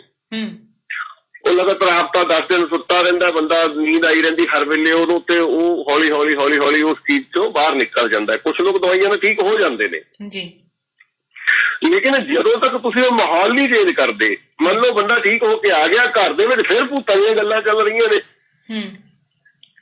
ਤਾਂ ਫਿਰ ਉਹ ਦੁਬਾਰਾ ਫਿਰ ਉਸ ਚੀਜ਼ ਦਾ ਸ਼ਿਕਾਰ ਹੋ ਸਕਦਾ ਹੈ ਜੀ। ਤਾਂ ਅਸਲ ਦੇ ਵਿੱਚ ਤਾਂ ਸਾਨੂੰ ਬੱਚਿਆਂ ਨੂੰ, ਜਿਹੜਾ ਅਸੀਂ ਨਾ ਛੋਟੀਆਂ ਛੋਟੀਆਂ ਗਲਤੀਆਂ ਕਰਦੇ ਹਾਂ, ਜਦੋਂ ਬੱਚਾ ਕਹਿਣਾ ਨਹੀਂ ਮੰਨਦਾ, ਅਸੀਂ ਕਹਿੰਦੇ ਭੂਤ ਆ ਜਾਊਗਾ, ਬਾਥਰੂਮ 'ਚ ਭੂਤ ਹੈ। ਜਿੱਥੇ ਅਸੀਂ ਬੱਚੇ ਨੂੰ ਜਾਣ ਤੋਂ ਰੋਕਣਾ ਹੁੰਦਾ ਨਾ, ਉੱਥੇ ਅਸੀਂ ਭੂਤ ਕਹਿ ਦਿੰਦੇ ਹਾਂ। ਇਹਦੇ ਪਿੱਛੇ ਵੀ ਇੱਕ ਕਾਰਨ ਹੈ ਜੀ। ਕਾਰਨ ਕੀ ਹੁੰਦਾ, ਸਿਰਫ ਇੰਨਾ ਹੀ ਕਿ ਜੇ ਅਸੀਂ ਬੱਚੇ ਨੂੰ ਬਿੱਲੀ ਤੋਂ ਡਰਾਇਆ ਤਾਂ ਇਹਨੂੰ ਤਾਂ ਕੱਲ ਨੂੰ ਬਿੱਲੀ ਦੇਖ ਲੈਣੀ ਹੈ, ਡਰਨੋਂ ਬੰਦ ਹੋ ਜੂ। ਵੀ ਕਿਸੇ ਐਸੀ ਚੀਜ਼ ਤੋਂ ਡਰਾਓ ਜਿਹਦੀ ਇਹ ਦੇਖੇ ਨਾ, ਇਹਨੂੰ ਪਤਾ ਹੀ ਨਾ ਲੱਗੇ ਵੀ ਇਹ ਹੁੰਦੀ ਹੈ, ਤੇ ਸਾਰੀ ਉਮਰ ਉਹਦੇ ਤੋਂ ਡਰਦਾ ਰਹਿੰਦਾ ਉਹ। ਇਸ ਕਰਕੇ ਸਾਨੂੰ ਆਪਣੇ ਬੱਚਿਆਂ ਨੂੰ ਸਹੀ ਸਿੱਖਿਆ ਦੇ, ਪਹਿਲਾਂ ਤਾਂ ਸਾਨੂੰ ਖੁਦ ਅਵੇਅਰ ਹੋਣਾ ਚਾਹੀਦਾ ਇਹਨਾਂ ਚੀਜ਼ਾਂ ਤੋਂ ਵੀ ਇਹ ਸਾਰੀਆਂ ਚੀਜ਼ਾਂ ਨਹੀਂ ਹੁੰਦੀਆਂ। ਜਿਹੜਾ ਬੰਦਾ ਭੂਤਾਂ ਪ੍ਰੇਤਾਂ ਤੇ ਯਕੀਨ ਕਰਦਾ, ਉਸੇ ਨੂੰ ਚੁੰਬੜਦੇ ਨੇ, ਉਸੇ ਨੂੰ ਤੰਗ ਕਰਦੇ ਨੇ, ਉਸੇ ਨੂੰ ਪਰੇਸ਼ਾਨ ਕਰਦੇ। ਇੱਕ ਛੋਟੀ ਜਿਹੀ ਉਦਾਹਰਨ ਮੈਂ ਦੇਣੀ ਚਾਹੁੰਦਾ। ਮੰਨ ਲਓ ਕਿਤੇ ਇੱਕ ਦਰਖਤ ਹੈ, ਆਮ ਤੌਰ ਤੇ ਤੁਸੀਂ ਸੁਣਿਆ ਹੋਣਾ ਵੀ ਜੀ ਉਹ ਦਰਖਤ ਦਾ ਪੱਤਾ ਤੋੜੇ ਬੰਦਾ ਅੰਨਾ ਹੋ ਜਾਂਦਾ, ਜਦ ਚੋਰ ਆਏ ਸੀ ਜੀ ਫਲਾਣੀ ਜਗ੍ਹਾ ਤੇ ਚੋਰੀ ਕਰਨ ਲੱਗੇ ਅੰਨੇ ਹੋ ਗਏ। ਮਤਲਬ ਇੱਕ ਵਿਅਕਤੀ ਜਿਹੜਾ ਕਿਸੇ ਵਿਦੇਸ਼ ਚੋਂ ਆਇਆ, ਉਹਨੂੰ ਪਤਾ ਨਹੀਂ ਹੈ ਉਸ ਦਰਖਤ ਬਾਰੇ ਵੀ ਇਹਦਾ ਪੱਤਾ ਤੋੜ ਕੇ ਅੰਨਾ ਹੁੰਦਾ, ਉਹਦਾ ਪੱਤਾ ਤੋੜਨਾ ਨਹੀਂ ਹੋਏਗਾ ਅੰਨਾ। ਸਿਰਫ ਉਹੀ ਵਿਅਕਤੀ ਹੋਏਗਾ ਜਿਹਨੂੰ ਪਤਾ ਸਾਰਾ ਕੁਛ ਇਹਦੇ ਬਾਰੇ, ਜਿਹਨੇ ਸੁਣੀਆਂ ਹੋਈਆਂ ਨੇ ਕਹਾਣੀਆਂ। ਤੇ ਅੰਨਾ ਦਾ ਮਤਲਬ ਇਹ ਨਹੀਂ ਹੈ ਵੀ ਉਹਦੀਆਂ ਅੱਖਾਂ ਡੈਮੇਜ ਹੋ ਜਾਣਗੀਆਂ। ਡਾਕਟਰ ਕਹੇਗਾ ਇਹਦੇ ਅੱਖਾਂ 'ਚ ਕੋਈ ਨੁਕਸ ਹੀ ਨਹੀਂ ਹੈ, ਉਹ ਕਹਿੰਦੇ ਮੈਨੂੰ ਦੀਦਾ ਨਹੀਂ। ਤਾਂ ਇਹ ਵੀ ਇੱਕ ਮਾਨਸਿਕ ਲੱਛਣ ਹੀ ਹੈ, ਮਾਨਸਿਕ ਰੋਗ ਹੀ ਹੈ। ਜਿਹੜੇ ਮਰੀਜ਼, ਜਿਹੜੇ ਪੇਸ਼ੈਂਟ, ਤੁਸੀਂ ਜਿਵੇਂ ਕਿਹਾ ਵੀ ਕਿਸੇ ਥਾਂ ਤੇ ਸਪੈਸ਼ਲ ਥਾਂ ਤੇ ਜਾ ਕੇ ਖੇਡਣਾ ਸ਼ੁਰੂ ਕਰ ਦਿੰਦੇ ਆ, ਸਿਰ ਹਿਲਾਉਣਾ ਸ਼ੁਰੂ ਕਰ ਦਿੰਦੇ ਆ, ਜਾਂ ਅਲੱਗ-ਅਲੱਗ ਤਰ੍ਹਾਂ ਦੀਆਂ ਹਰਕਤਾਂ ਕਰਨੀਆਂ ਸ਼ੁਰੂ ਕਰ ਦਿੰਦੇ, ਉਹਦੇ ਪਿੱਛੇ ਇੱਕੋ ਹੀ ਕਾਰਨ ਹੈ ਛੋਟਾ ਜਿਹਾ। ਜਿਵੇਂ ਮੰਨ ਲਓ ਤੁਸੀਂ ਘਰ ਬੈਠੇ ਹੋ, ਗਲੀ 'ਚ ਢੋਲ ਵੱਜ ਰਿਹਾ ਤਾਂ ਤੁਹਾਡਾ ਮੋਢਾ ਹਿੱਲਣਾ ਸ਼ੁਰੂ ਹੋ ਜਾਂਦਾ ਹੈ ਜੀ, ਮੱਲੋ ਮੱਲੀ ਬੰਦੇ ਦਾ ਦਿਲ ਕਰਨ ਲੱਗ ਪੈਂਦਾ ਭੰਗੜਾ ਪਾਓ। ਇਸੇ ਕਰਕੇ ਉਸ ਥਾਂ ਤੇ ਇਹੋ ਜਿਹਾ ਮਾਹੌਲ ਕ੍ਰੀਏਟ ਕੀਤਾ ਜਾਂਦਾ ਹੈ, ਚੌਕੀ ਲਾਈ ਜਾਂਦੀ ਹੈ, ਉਹੋ ਜਿਹੇ ਗਾਣੇ ਜਾਂ ਜਿਹਨੂੰ ਭਜਨ ਕਹਿੰਦੇ ਉਹ ਗਾਏ ਜਾਂਦੇ ਆ, ਢੋਲਕੀ ਵਜਾਈ ਜਾਂਦੀ, ਜਿਹਦੇ ਨਾਲ ਉਹ ਮਾਨਸਿਕ ਤੌਰ ਤੇ ਥੋੜਾ ਜਿਹਾ ਜਿਹੜਾ ਡਿਸਟਰਬ ਪੇਸ਼ੈਂਟ ਹੁੰਦਾ ਉਹ ਲੱਗ ਪੈਂਦਾ ਹੈ ਆਪਣਾ ਕਰਨ, ਬਾਲ ਖਲਾਰ ਕੇ ਘੁੰਮਣ ਲੱਗ ਪੈਂਦਾ, ਹਿੱਲਣ ਲੱਗ ਪੈਂਦਾ, ਸਾਰਾ ਕੁਛ ਕਰਨ ਲੱਗ ਪੈਂਦਾ। ਮਾਹੌਲ ਨਹੀਂ ਕਰਦਾ ਜੀ। ਇੱਕ ਹੋਰ ਧਾਰਨਾ ਸੁਣੋ ਜੋ ਆਮ ਸਾਡੇ ਲੋਕਾਂ ਦੇ ਜ਼ਿਹਨ ਦੇ ਵਿੱਚ ਹੋਈ ਹੈ, ਸੇਮ ਇਹੀ ਪ੍ਰੋਸੈਸ ਅਸੀਂ ਅੱਜ ਮੈਨੂੰ ਲੱਗਦਾ ਪੂਰਾ ਖੋਲਤਾ ਇਸ ਚੀਜ਼ ਨੂੰ, ਤੇ ਹੁਣ ਕੋਈ ਸ਼ੱਕ ਦਾ ਇਹਦੇ ਵਿੱਚ ਨਹੀਂ ਰਹਿਣਾ ਚਾਹੀਦਾ। ਸੋ ਜਿੰਨੇ ਕਿ ਸਰੋਤੇ ਪ੍ਰਵਾਸ ਦੇ ਨਾਲ ਜੁੜੇ ਆ ਤਕਰੀਬਨ ਅਵੇਅਰ ਹੋ ਚੁੱਕੇ ਹੈਗੇ ਇਹ, ਕਿਉਂਕਿ ਆਪਾਂ ਅੱਜ ਇਹ ਇੱਕ ਪਹਿਲਾ ਸੈਗਮੈਂਟ ਨਹੀਂ, ਆਪਾਂ ਬੜੇ ਸਾਰੇ ਸੈਗਮੈਂਟ ਦੇ ਵਿੱਚ ਹਮੇਸ਼ਾ ਪੋਜ਼ਿਟਿਵਿਟੀ ਦੀ ਗੱਲ ਕੀਤੀ ਔਰ ਆਪਣੇ ਨੈਚੁਰੋਪੈਥੀ ਦੇ ਨਾਲ ਹੀ ਇਲਾਜਾਂ ਦੇ ਵੱਲ ਆਏ ਆ। ਸੋ ਪ੍ਰੇਮ ਸਿੰਘ ਹੈ ਜੀ ਆਸਟ੍ਰੇਲੀਆ ਤੋਂ, ਇਹਨਾਂ ਨੇ ਚੰਗਾ ਇੱਕ ਮੈਨੂੰ ਦੱਸੀ ਆਪਣੀ ਗੱਲਬਾਤ। ਇਹ ਕਹਿੰਦੇ ਵੀ ਸੇਮ ਇੱਕ ਚੀਜ਼ ਇਹਨਾਂ ਨਾਲ ਵੀ ਹੋਈ ਸੀ ਕਿ 2008 ਦੇ ਵਿੱਚ ਇਹ ਕਹਿੰਦੇ ਮੈਂ ਇੱਕ ਸ਼ਮਸ਼ਾਨ ਘਾਟ ਬਣਾਤਾ ਸੀਗਾ। ਮੀਨਸ ਹੁੰਦਾ ਹੀ ਹੈ ਕਿ ਜਿਹੜੇ ਫੋਰਨ ਆਪਣੇ ਕੰਟਰੀ ਦੇ ਵਿੱਚ ਵਸਦੇ ਆ, ਪਿੰਡ ਦੇ ਕੋਈ ਵਸਨੀਕ, ਤਾਂ ਅਕਸਰ ਹੀ ਉਹ ਆਪਣੇ ਪਿੰਡ 'ਚ ਆ ਕੇ ਕੁਛ ਨਾ ਕੁਛ ਚੀਜ਼ਾਂ ਦੇ ਵਿੱਚ ਪੈਸਾ ਇਨਵੋਲਵ ਕਰ ਦਿੰਦੇ ਆ, ਹਨਾ। ਚਲੋ ਇਹਨਾਂ ਨੂੰ ਲੱਗਿਆ ਵੀ ਇਸ ਚੀਜ਼ ਨੂੰ ਥੋੜਾ ਵਧੀਆ ਬਣਾਇਆ ਜਾਵੇ, ਕਿਉਂਕਿ ਕਹਿੰਦੇ ਹੁੰਦੇ ਨਾ ਸਾਡਾ ਫਿਰ ਅਸਲੀ ਘਰ ਤਾਂ ਕਹਿੰਦੇ ਉਹੀ ਹੈਗਾ। ਤਾਂ ਇਹਨਾਂ ਨੇ ਵਿਚਾਰਿਆਂ ਨੇ ਬੜਾ ਉੱਥੇ ਪੈਸਾ ਪੂਸਾ ਲਾ ਦਾ ਤਗੜਾ, ਉਹ ਬਣਾਤਾ ਸ਼ਮਸ਼ਾਨ ਘਾਟ। ਉੱਥੇ ਮੇਰੇ ਵਰਗਾ ਬੈਠਾ ਸੀ ਕੋਈ ਬਾਬਾ ਜਿਹੜਾ ਕਹਿੰਦਾ ਸੀ ਮੈਂ ਸਿਆਣਾ, ਤੇ ਉਹਨੇ ਬਈ ਭਲੇਖਾ ਪਾਤਾ ਸਾਡੇ ਪ੍ਰੇਮ ਸਿੰਘ ਬਾਬੇ ਨੂੰ, ਕਹਿੰਦੇ ਕਿ ਵੀ ਪਹਿਲੀ ਮੌਤ ਹੀ ਹੁਣ ਤੇਰੀ ਹੋਣੀ ਹੈ ਸ਼ਮਸ਼ਾਨ ਘਾਟ ਦੇ ਵਿੱਚ, ਕਿਉਂਕਿ ਤੂੰ ਸ਼ਮਸ਼ਾਨ ਘਾਟ ਤੇ ਪੈਸਾ। ਪਰ ਇਹ ਕਹਿੰਦੇ ਵੀ ਠੀਕ ਹੈ, ਹੁੰਦਾ ਨਾ ਡਾਕਟਰ ਸਾਹਿਬ, ਜਦੋਂ ਕੋਈ ਡਾਕਟਰ ਕਹਿ ਦੇ ਵੀ ਤੈਨੂੰ ਤਾਂ ਆਹ ਰੋਗ ਹੋਣ ਦੇ ਲੱਛਣ ਨੇ, ਤੇ ਜਦੋਂ ਉਹਨੇ ਇਹ ਕਹਿੰਦਾ ਨਾ ਵੀ ਲੱਛਣ ਨੇ, ਉਹ ਲੱਛਣ ਹੋਣ ਪਤਾ ਨਹੀਂ ਨਾ ਹੋਣ, ਪਰ ਮੈਂ ਉਹ ਬਿਮਾਰੀ ਦੇ ਵਿੱਚ ਆਪ ਕੁੱਦਣ ਨੂੰ ਤਿਆਰ ਹੋ ਜਾਂਦਾ ਵੀ ਮੈਨੂੰ ਤਾਂ ਬਿਮਾਰੀ ਆ ਜਾ, ਤੂੰ ਚਿੰਬੜ ਜਾ ਛੇਤੀ। ਸੋ ਉਸ ਟਾਈਮ ਤਾਂ ਹੁੰਦਾ ਹੀ ਹੈ ਕਿ ਯਾਰ ਬਜ਼ੁਰਗ ਨੇ ਕਿਹਾ। ਇੱਕ ਖਾਸ ਇਹ ਹੁੰਦਾ ਕਿ ਤਜਰਬੇਕਾਰ ਬੰਦਾ ਜਦੋਂ ਇਹ ਸ਼ਬਦ ਬੋਲ ਦਿੰਦਾ ਨਾ, ਆਟੋਮੈਟਿਕਲੀ ਅਸੀਂ ਡਰ ਦੇ ਘੇਰੇ 'ਚ ਆ ਜਾਂਦੇ ਕਿ ਯਾਰ ਬਜ਼ੁਰਗਾਂ ਨੇ ਕਹੀ ਹੈ ਇਹ ਗੱਲ, ਕਿਤੇ ਨਾ ਕਿਤੇ ਹੋ ਸਕਦੀ ਹੈ। ਪਰ ਹੁਣ ਪ੍ਰੇਮ ਸਿੰਘ ਕਹਿੰਦੇ ਵੀ ਦੇਖ ਲਓ ਮਨਜੀਤ ਜੀ, ਕਿੱਥੇ 2008 ਸੀ ਤੇ 2021 ਤੱਕ ਮੈਂ ਤੰਦਰੁਸਤ ਹਾਂ, ਠੀਕ ਆ। ਅੱਗੇ ਰੱਬ ਨੇ ਜਦੋਂ ਲੈ ਕੇ ਜਾਣਾ ਉਹਦੀ ਮਰਜ਼ੀ ਹੈ, ਕਿਉਂਕਿ ਜਾਣਾ ਸੱਚ ਹੈ ਜੀ, ਹਨਾ। ਬਾਕੀ ਹੁਣ ਤੱਕ ਠੀਕ ਹੈ। ਤਾਂ ਕਈ ਸਹੀ ਗੱਲ ਹੈ, ਕਈ ਸਾਡੀਆਂ ਮਨ ਘੜਤ ਜਿਹੜੀਆਂ ਗੱਲਾਂ ਨੇ ਉਹ ਸਾਨੂੰ ਤੰਗ ਵੀ ਕਰਦੀਆਂ ਨੇ ਤੇ ਡਰਾ ਵੀ ਦਿੰਦੀਆਂ ਨੇ। ਹਾਂਜੀ, ਤੇ ਸਾਡੇ ਤਾਂ ਬਹੁਤ ਸਾਰੇ ਹੁਣ ਸੋਸ਼ਲ ਮੀਡੀਆ ਤੇ ਇਹੋ ਜਿਹੀਆਂ ਖਬਰਾਂ ਆਉਂਦੀਆਂ ਨੇ, ਸਾਡੇ ਲੋਕਾਂ ਨੇ, ਪੰਜਾਬੀਆਂ ਨੇ ਜਾਂ ਆਪਣੇ ਇੰਡੀਅਨ ਲੋਕਾਂ ਨੇ ਤਾਂ ਜਾ ਕੇ ਅਮਰੀਕਾ ਕੈਨੇਡਾ ਵਾਲਿਆਂ ਨੂੰ ਵੀ ਭੂਤ ਪ੍ਰੇਤਾਂ ਨੂੰ ਮੰਨਣ ਲਾਤਾ। ਐਡੇ ਫਿਰੜੀਆਂ ਅਸੀਂ। ਬਾਬਾ ਜੀ ਕਰਦੇ ਨੇ ਬਹੁਤ ਸਾਰੇ ਲੋਕ, ਮੈਂ ਸੁਣੀਆਂ ਇਹੋ ਜਿਹੀਆਂ ਗੱਲਾਂ ਘਟਨਾਵਾਂ, ਉੱਥੇ ਵੀ ਚਲਾ ਲਿਆ ਧੰਦਾ ਇਹ। ਨਹੀਂ ਹੈਗਾ ਜੀ, ਮੈਂ ਇੱਕ ਆਸਟ੍ਰੇਲੀਆ ਦਾ ਸੀਨ ਦੇਖਿਆ ਸੀ ਤੇ ਇੱਕ ਪਤਾ ਨਹੀਂ ਮੈਂ ਕਿਹੜੇ ਸਿਡਨੀ ਦਾ ਸੀ ਕਿ ਸ਼ਾਇਦ ਮੈਂ ਕਿੱਥੋਂ ਦਾ ਸੁਣਿਆ ਸੀ, ਉੱਥੇ ਇੱਕ ਸਾਕਸ਼ਾਤ ਲਾਈਵ ਬਾਬਾ ਆਉਂਦਾ ਹੈਗਾ, ਲੈ ਡਾਲਰਾਂ 'ਚ ਮਤਲਬ ਕਰਦਾ ਇਲਾਜ। ਤੇ ਉਹ ਫੜਿਆ ਗਿਆ, ਫਿਰ ਇੱਕ ਬੀਬਾ ਤੇ ਇੱਕ ਉਹਦੇ ਪਾਰਟਨਰ ਸੀਗੇ ਕੋਈ, ਉਹ ਵੀ ਕੁਛ ਏਦਾਂ ਸਿਸਟਮ ਚਲਾਉਂਦੇ ਸੀ, ਰੇਡੀਓ ਜਾਂ ਕੋਈ ਸ਼ੋਅ ਚਲਾਉਂਦੇ ਸੀ, ਉਹਨਾਂ ਨੇ ਜਾ ਕੇ ਫੜਿਆ ਉਹ ਬਾਬੇ ਨੂੰ। ਤੇ ਇਹ ਇਦਾਂ ਦੇ ਬਾਬੇ ਲਾਈਵ ਹੁੰਦੇ ਆ। ਅੱਜ ਕੱਲ ਟੈਕਨੋਲੋਜੀ ਦਾ ਜ਼ਮਾਨਾ ਹੈ, ਅੱਜ ਕੱਲ ਅਸੀਂ ਆਪਣੇ ਜਿਵੇਂ ਕਹਿੰਦੇ ਕਿ ਖੁੱਡਿਆਂ 'ਚ ਬੈਠ ਕੇ ਨਹੀਂ ਅਸੀਂ ਕੰਮ ਕਰਦੇ, ਤੇ ਅੱਜ ਹੁਣ ਸਾਕਸ਼ਾਤ ਦਰਸ਼ਨ ਦੇ ਕੇ ਅਸੀਂ ਲਾਈਵ 'ਚ ਆ ਕੇ ਕਹਿੰਦੇ ਆ। ਇੱਕ ਚਲੋ ਮੈਂ ਕਹਿੰਦੀ ਨਹੀਂ, ਤੁਹਾਡੇ ਵਾਲੇ ਪਾਸੇ ਸ਼ੋਰ ਆਉਣਾ ਸ਼ੁਰੂ ਹੋ ਗਿਆ ਜੀ, ਟਿਕ ਟਿਕ ਦਾ ਜੀ। ਤਾਂ ਇੱਕ ਨਹੀਂ ਹੁਣ ਠੀਕ ਹੈ ਜੀ। ਇੱਕ ਨਾ ਮੈਡਮ ਹੈਗੇ ਉਹ ਕੌਣ ਹੈ ਮੈਨੂੰ ਨਹੀਂ ਪਤਾ, ਤੇ ਮੈਂ ਕੱਲ ਪਰਸੋਂ ਨਾ ਕਿਤੇ ਲਾਈਵ ਮੇਰੇ ਕੋਲ ਆ ਗਿਆ ਨੋਟੀਫਿਕੇਸ਼ਨ, ਹਨਾ। ਤਾਂ ਲੋਕ ਹੈਗੇ ਜੀ ਆਪਣੇ ਆਲੇ ਦੁਆਲੇ ਸਰੋਤੇ ਇੰਨੇ ਵਧੀਆ ਮੈਨੂੰ ਸ਼ੇਅਰ ਕਰ ਦਿੰਦੇ ਹੈਗੇ ਉਹ ਚੀਜ਼, ਤੇ ਮੈਨੂੰ ਜਦੋਂ ਸ਼ੇਅਰ ਕੀਤੀ ਤਾਂ ਨੋਟੀਫਿਕੇਸ਼ਨ ਆਇਆ ਕਿ ਮੈਡਮ ਸਾਕਸ਼ਾਤ ਬੈਠੇ ਆ ਤੇ ਉਹ ਆਪਣੀਆਂ ਰਾਸ਼ੀਆਂ ਦੇ ਹਿਸਾਬ ਦੇ ਨਾਲ ਦੱਸ ਰਹੇ ਆ ਕਿ ਕਿਹਨੂੰ ਕੀ ਪ੍ਰੋਬਲਮ ਆ ਸਕਦੀ ਹੈ, ਕਿਹਨੂੰ ਨਹੀਂ ਆ ਸਕਦੀ। ਪਰ ਉਹਦੀ ਸ਼ਰਤ ਕੀ ਸੀ ਜੀ, ਪੈਸਾ ਧੇਲੀ ਉਹ ਬਾਅਦ ਚ ਲਊਗੀ ਜਦੋਂ ਆਪਾਂ ਉਹਦੇ ਕੋਲ ਜਾਣਾ ਹੈਗਾ, ਠੀਕ ਹੈ। ਹੁਣ ਲਾਈਵ 'ਚ ਬਹਿ ਕੇ ਉਹਨੇ ਕੀ ਕਰਨਾ ਵੀ, ਇੱਕ ਤਾਂ ਤੁਸੀਂ ਉਹਨਾਂ ਦਾ ਜਿਹੜਾ ਚੈਨਲ ਹੈ ਉਹ ਸਬਸਕ੍ਰਾਈਬ ਕਰਨਾ, ਬੈਲ ਵਜਾਉਣੀ ਹੈ ਉਹਦੀ, ਮਤਲਬ ਐਂਟਰੀ ਹੋ ਜਾਣੀ ਹੈ ਤੁਹਾਡੀ। ਫਿਰ ਉਹਨੂੰ ਤੁਸੀਂ ਘੱਟੋ ਘੱਟ 15 ਤੋਂ 20 ਗਰੁੱਪਾਂ ਦੇ ਵਿੱਚ ਸ਼ੇਅਰ ਕਰਨਾ। ਅੱਛਾ ਜੀ। ਜਦੋਂ ਤੁਸੀਂ 15 ਤੋਂ 20 ਗਰੁੱਪਾਂ ਦੇ ਵਿੱਚ ਸ਼ੇਅਰ ਕਰੋਗੇ ਤਾਂ ਤੁਹਾਡੀ ਆਈਡੀ ਉਹਨਾਂ ਨੂੰ ਮੈਂਸ਼ਨ ਹੋਊਗੀ ਕਿ ਇਹਨੇ ਤੁਹਾਡਾ ਪ੍ਰੋਗਰਾਮ ਸ਼ੇਅਰ ਕੀਤਾ ਹੈ। ਫਿਰ ਤੁਹਾਨੂੰ ਇੱਕ ਮੈਸੇਜ ਆਏਗਾ ਕਿ ਹਾਂਜੀ ਹੁਣ ਤੁਸੀਂ ਆਪਣਾ ਸਵਾਲ ਸਾਨੂੰ ਪੁੱਛ ਸਕਦੇ ਹੋ। ਅੱਛਾ ਜੀ। ਹਾਂ, ਤੇ ਇਹ ਚੈਨਲ ਹੈ ਜੀ, ਇਹ ਚੈਨਲ ਚਲਾਉਣ ਦੇ ਢੰਗ ਨੇ ਵੱਖੋ ਵੱਖਰੇ, ਖੈਰ ਮੈਨੂੰ ਇਹਨਾਂ ਬਾਰੇ ਬਹੁਤੀ ਨੌਲੇਜ ਨਹੀਂ ਹੈ। ਸੋ ਇਹ ਸਿਸਟਮ ਅੱਜ ਦੀ ਜਿਹੜੀ ਆਪਾਂ ਕਹਿੰਦੇ ਕਿ ਉੱਥੇ ਜਾ ਕੇ ਮਨਾ ਤਾਂ ਕਿ ਭੂਤ ਹੁੰਦੇ ਹੈ, ਤੇ ਸਾਡੇ ਲੋਕ ਬਸ ਇਹ ਸਿਸਟਮ ਕੰਟੀਨਿਊ ਰੱਖੀ ਜਾਂਦੇ ਆ ਜੀ। ਬਿਲਕੁਲ ਜੀ। ਬਸ ਹੁਣ ਸਵਾਲ ਇਹ ਹੈ ਜੀ ਵੀ ਆਪਾਂ ਨੂੰ ਅਵੇਅਰ ਹੋਣਾ ਚਾਹੀਦਾ, ਇਹਨਾਂ ਚੀਜ਼ਾਂ ਤੋਂ ਦੂਰ ਹੋਣਾ ਚਾਹੀਦਾ। ਅਸਲ ਦੇ ਵਿੱਚ ਮਤਲਬ ਤੁਸੀਂ ਇੱਕ ਚੀਜ਼ ਨੂੰ ਆਪਾਂ ਉਹਨੂੰ ਕਿਤੇ ਹੋਰ ਕਰਾਂਗੇ ਡਿਸਕਸ, ਵੀ ਜਿੱਦਾਂ ਆਪਾਂ ਇੱਕ ਗੱਲ ਕਹਿੰਦੇ ਆ ਵੀ ਜਿਹੜਾ ਪੁਜਾਰੀ ਵਰਗ ਹੈ ਨਾ, ਹਾਂਜੀ, ਜਿਹੜਾ ਇਹ ਚਾਹੁੰਦਾ ਕਿ ਮੈਨੂੰ ਮਿਹਨਤ ਨਾ ਕਰਨੀ ਪਵੇ, ਮੈਂ ਲੋਕਾਂ ਨੂੰ ਵਹਿਮਾਂ ਭਰਮਾਂ 'ਚ ਫਸਾ ਕੇ ਉਹਨਾਂ ਦੀ ਕਮਾਈ ਤੇ ਪਾਲਾਂ, ਹਾਂਜੀ, ਉਹ ਵਰਗ ਤੁਸੀਂ ਦੇਖੋ, ਉਹ ਬਾਬਾ ਨਾਨਕ ਦੇ ਵੀ ਮਗਰ ਰਿਹਾ। ਕੋਸ਼ਿਸ਼ ਉਹਦੀ ਇਹ ਸੀ ਵੀ ਬਾਬਾ ਨਾਨਕ ਜਿਹੜੇ ਵਹਿਮਾਂ ਭਰਮਾਂ ਨੂੰ ਕੱਢ ਰਿਹਾ ਨਾ, ਉਹਨਾਂ 'ਚ ਫਿਰ ਉਹਨਾਂ ਨੂੰ ਲੋਕਾਂ ਨੂੰ ਫਿਰ ਫਸਾਇਆ ਜਾਵੇ ਜੀ। ਉਹਨਾਂ ਨੇ ਬਾਅਦ 'ਚ ਬਾਬਾ ਨਾਨਕ ਨਾਲ ਵੀ ਇਹੋ ਜਿਹੀਆਂ ਸਾਖੀਆਂ ਜੋੜ ਦਿੱਤੀਆਂ, ਇਹੋ ਜਿਹੀਆਂ ਕਹਾਣੀਆਂ ਜੋੜ ਦਿੱਤੀਆਂ, ਜਿਹੜੀਆਂ ਫਿਰ ਜਾ ਕੇ ਸਾਨੂੰ ਉਹਨਾਂ ਅੰਧ ਵਿਸ਼ਵਾਸਾਂ ਤੋਂ ਜਿਨ੍ਹਾਂ 'ਚ ਉਹਨਾਂ ਨੇ ਕੱਢਣ ਦੀ ਕੋਸ਼ਿਸ਼ ਕੀਤੀ ਸੀ, ਫਿਰ ਉਹਨਾਂ 'ਚ ਹੀ ਫਸਾ ਦਿੱਤਾ ਜੀ। ਤਾਂ ਇਹਨਾਂ 'ਚੋਂ ਸਾਨੂੰ ਬਾਹਰ ਆਉਣਾ ਚਾਹੀਦਾ। ਬਿਲਕੁਲ ਵੀ ਨਾ ਡਰੋ, ਬਿਲਕੁਲ ਵੀ ਨਾ ਘਬਰਾਓ, ਲੇਕਿਨ ਪ੍ਰੈਕਟੀਕਲੀ ਜੋ ਸਾਡੇ ਘਰਾਂ 'ਚ ਘਟਨਾਵਾਂ ਵਾਪਰਦੀਆਂ ਨੇ, ਕਿਸੇ ਦੇ ਘਰ 'ਚ ਖੂਨ ਦੇ ਛਿੱਟੇ ਡਿੱਗਣ ਲੱਗ ਪੈਂਦੇ ਨੇ, ਕਿਸੇ ਦੇ ਘਰ 'ਚ ਪੇਟੀਆਂ 'ਚ ਅੱਗ ਲੱਗਣੀ ਸ਼ੁਰੂ ਹੋ ਜਾਂਦੀ, ਇੱਟਾਂ ਰੋੜੇ ਡਿੱਗਣੇ ਸ਼ੁਰੂ ਹੋ ਜਾਂਦੇ, ਜਦੋਂ ਏਦਾਂ ਦੀ ਕੋਈ ਘਟਨਾ ਵਾਪਰਦੀ ਹੈ ਤਾਂ ਤੁਸੀਂ ਜੇ ਤੁਹਾਨੂੰ ਹੋਰ ਨੇੜੇ ਤੇੜੇ, ਪਹਿਲੀ ਗੱਲ ਤਾਂ ਤਰਕਸ਼ੀਲ ਸੁਸਾਇਟੀ ਪੰਜਾਬ ਦੇ ਵਿੱਚ ਹੈਗੀ ਹੈ, ਬਹੁਤ ਸਾਰੇ ਲੋਕ ਜਾਣਦੇ ਨੇ, ਉਹਨੂੰ ਸੰਪਰਕ ਕਰ ਲਓ ਜੀ। ਜੀ ਬਿਲਕੁਲ। ਜੇ ਕਿਤੇ ਦੂਰ ਨਹੀਂ ਵੀ ਲੱਭਦਾ ਤਾਂ ਤੁਸੀਂ ਮੈਨੂੰ ਫੋਨ ਕਰ ਲਓਗੇ ਤਾਂ ਆਪਾਂ ਇਹਦੀ ਸਮੱਸਿਆ ਜਿਹੜੀ ਹੈ, ਕਿਸੇ ਦਾ ਵੀ ਭੂਤ ਉਤਾਰਨਾ ਹੋਵੇ ਆਪਾਂ ਉਤਾਰ ਸਕਦੇ ਹਾਂ। ਇਹਨੂੰ ਤਾਂ ਹਾਸੀ ਆਈ, ਮੈਂ ਕਿਹਾ ਅਸੀਂ ਤਾਂ ਇੱਥੇ ਹਲੇ ਬਿਮਾਰੀਆਂ ਦਾ ਇਲਾਜ ਹੀ ਕਰਵਾ ਰਹੇ ਸੀ ਤੇ ਹੁਣ ਅਸੀਂ ਭੂਤਾਂ ਦਾ ਇਲਾਜ ਵੀ ਕਰਨਾ ਸ਼ੁਰੂ ਕਰਤਾ। ਇਸ ਕਰਕੇ ਪਰਿਵਾਰ ਦੇ ਬੜੇ ਸਾਰੇ ਬਿਜ਼ਨਸ ਹੈ ਬਾਈ, ਹੌਲੀ ਹੌਲੀ ਅਸੀਂ ਘੁੰਡ ਚਕਾਈ ਕਰਾਂਗੇ। ਕਿਉਂਕਿ ਅਸਲ 'ਚ ਇਹ ਮੁੱਦਾ ਸਿੱਧਾ ਸਿਹਤ ਨਾਲ ਜੁੜਿਆ ਹੋਇਆ। ਹਾਂਜੀ ਜੀ। ਇਹਨੂੰ ਸਿਹਤ ਨਾਲੋਂ ਵੱਖ ਕੀਤਾ ਨਹੀਂ ਜਾ ਸਕਦਾ। ਜੇ ਅਸੀਂ ਇਹ ਕਹੀਏ ਵੀ ਹੁਣ ਇੱਕ ਬੰਦਾ ਕਹਿੰਦਾ ਮੈਨੂੰ ਭੂਤ ਚਿੰਬੜਿਆ, ਅਸੀਂ ਉਹਨੂੰ ਖੁਰਾਕ ਖਿਲਾਈ ਜਾਈਏ, ਡਾਈਟ ਕੱਲੀ ਖਿਲਾਈ ਜਾਈਏ ਤਾਂ ਗੱਲ ਨਹੀਂ ਬਣਦੀ। ਉਹਨੂੰ ਮਾਨਸਿਕ ਤੌਰ ਤੇ ਹੈਂਡਲ ਕਰਨਾ ਹੀ ਪਏਗਾ ਜੀ। ਤੁਸੀਂ ਜਦੋਂ ਮਾਨਸਿਕ ਸਥਿਤੀ ਖਰਾਬ ਹੁੰਦੀ ਹੈ ਬੰਦੇ ਦੀ, ਕਈ ਲੋਕ ਤੁਸੀਂ ਦੇਖਿਆ ਹੋਣਾ 50-50 ਰੋਟੀਆਂ ਖਾ ਜਾਂਦੇ ਨੇ, ਖਾ ਜਾਂਦੇ ਜੀ, ਬਿਲਕੁਲ, ਜਾਂ ਖਾਂਦੇ ਹੀ ਨਹੀਂ। ਮਤਲਬ ਅਲੱਗ-ਅਲੱਗ ਸਥਿਤੀਆਂ ਨੇ ਮਨ ਦੀਆਂ।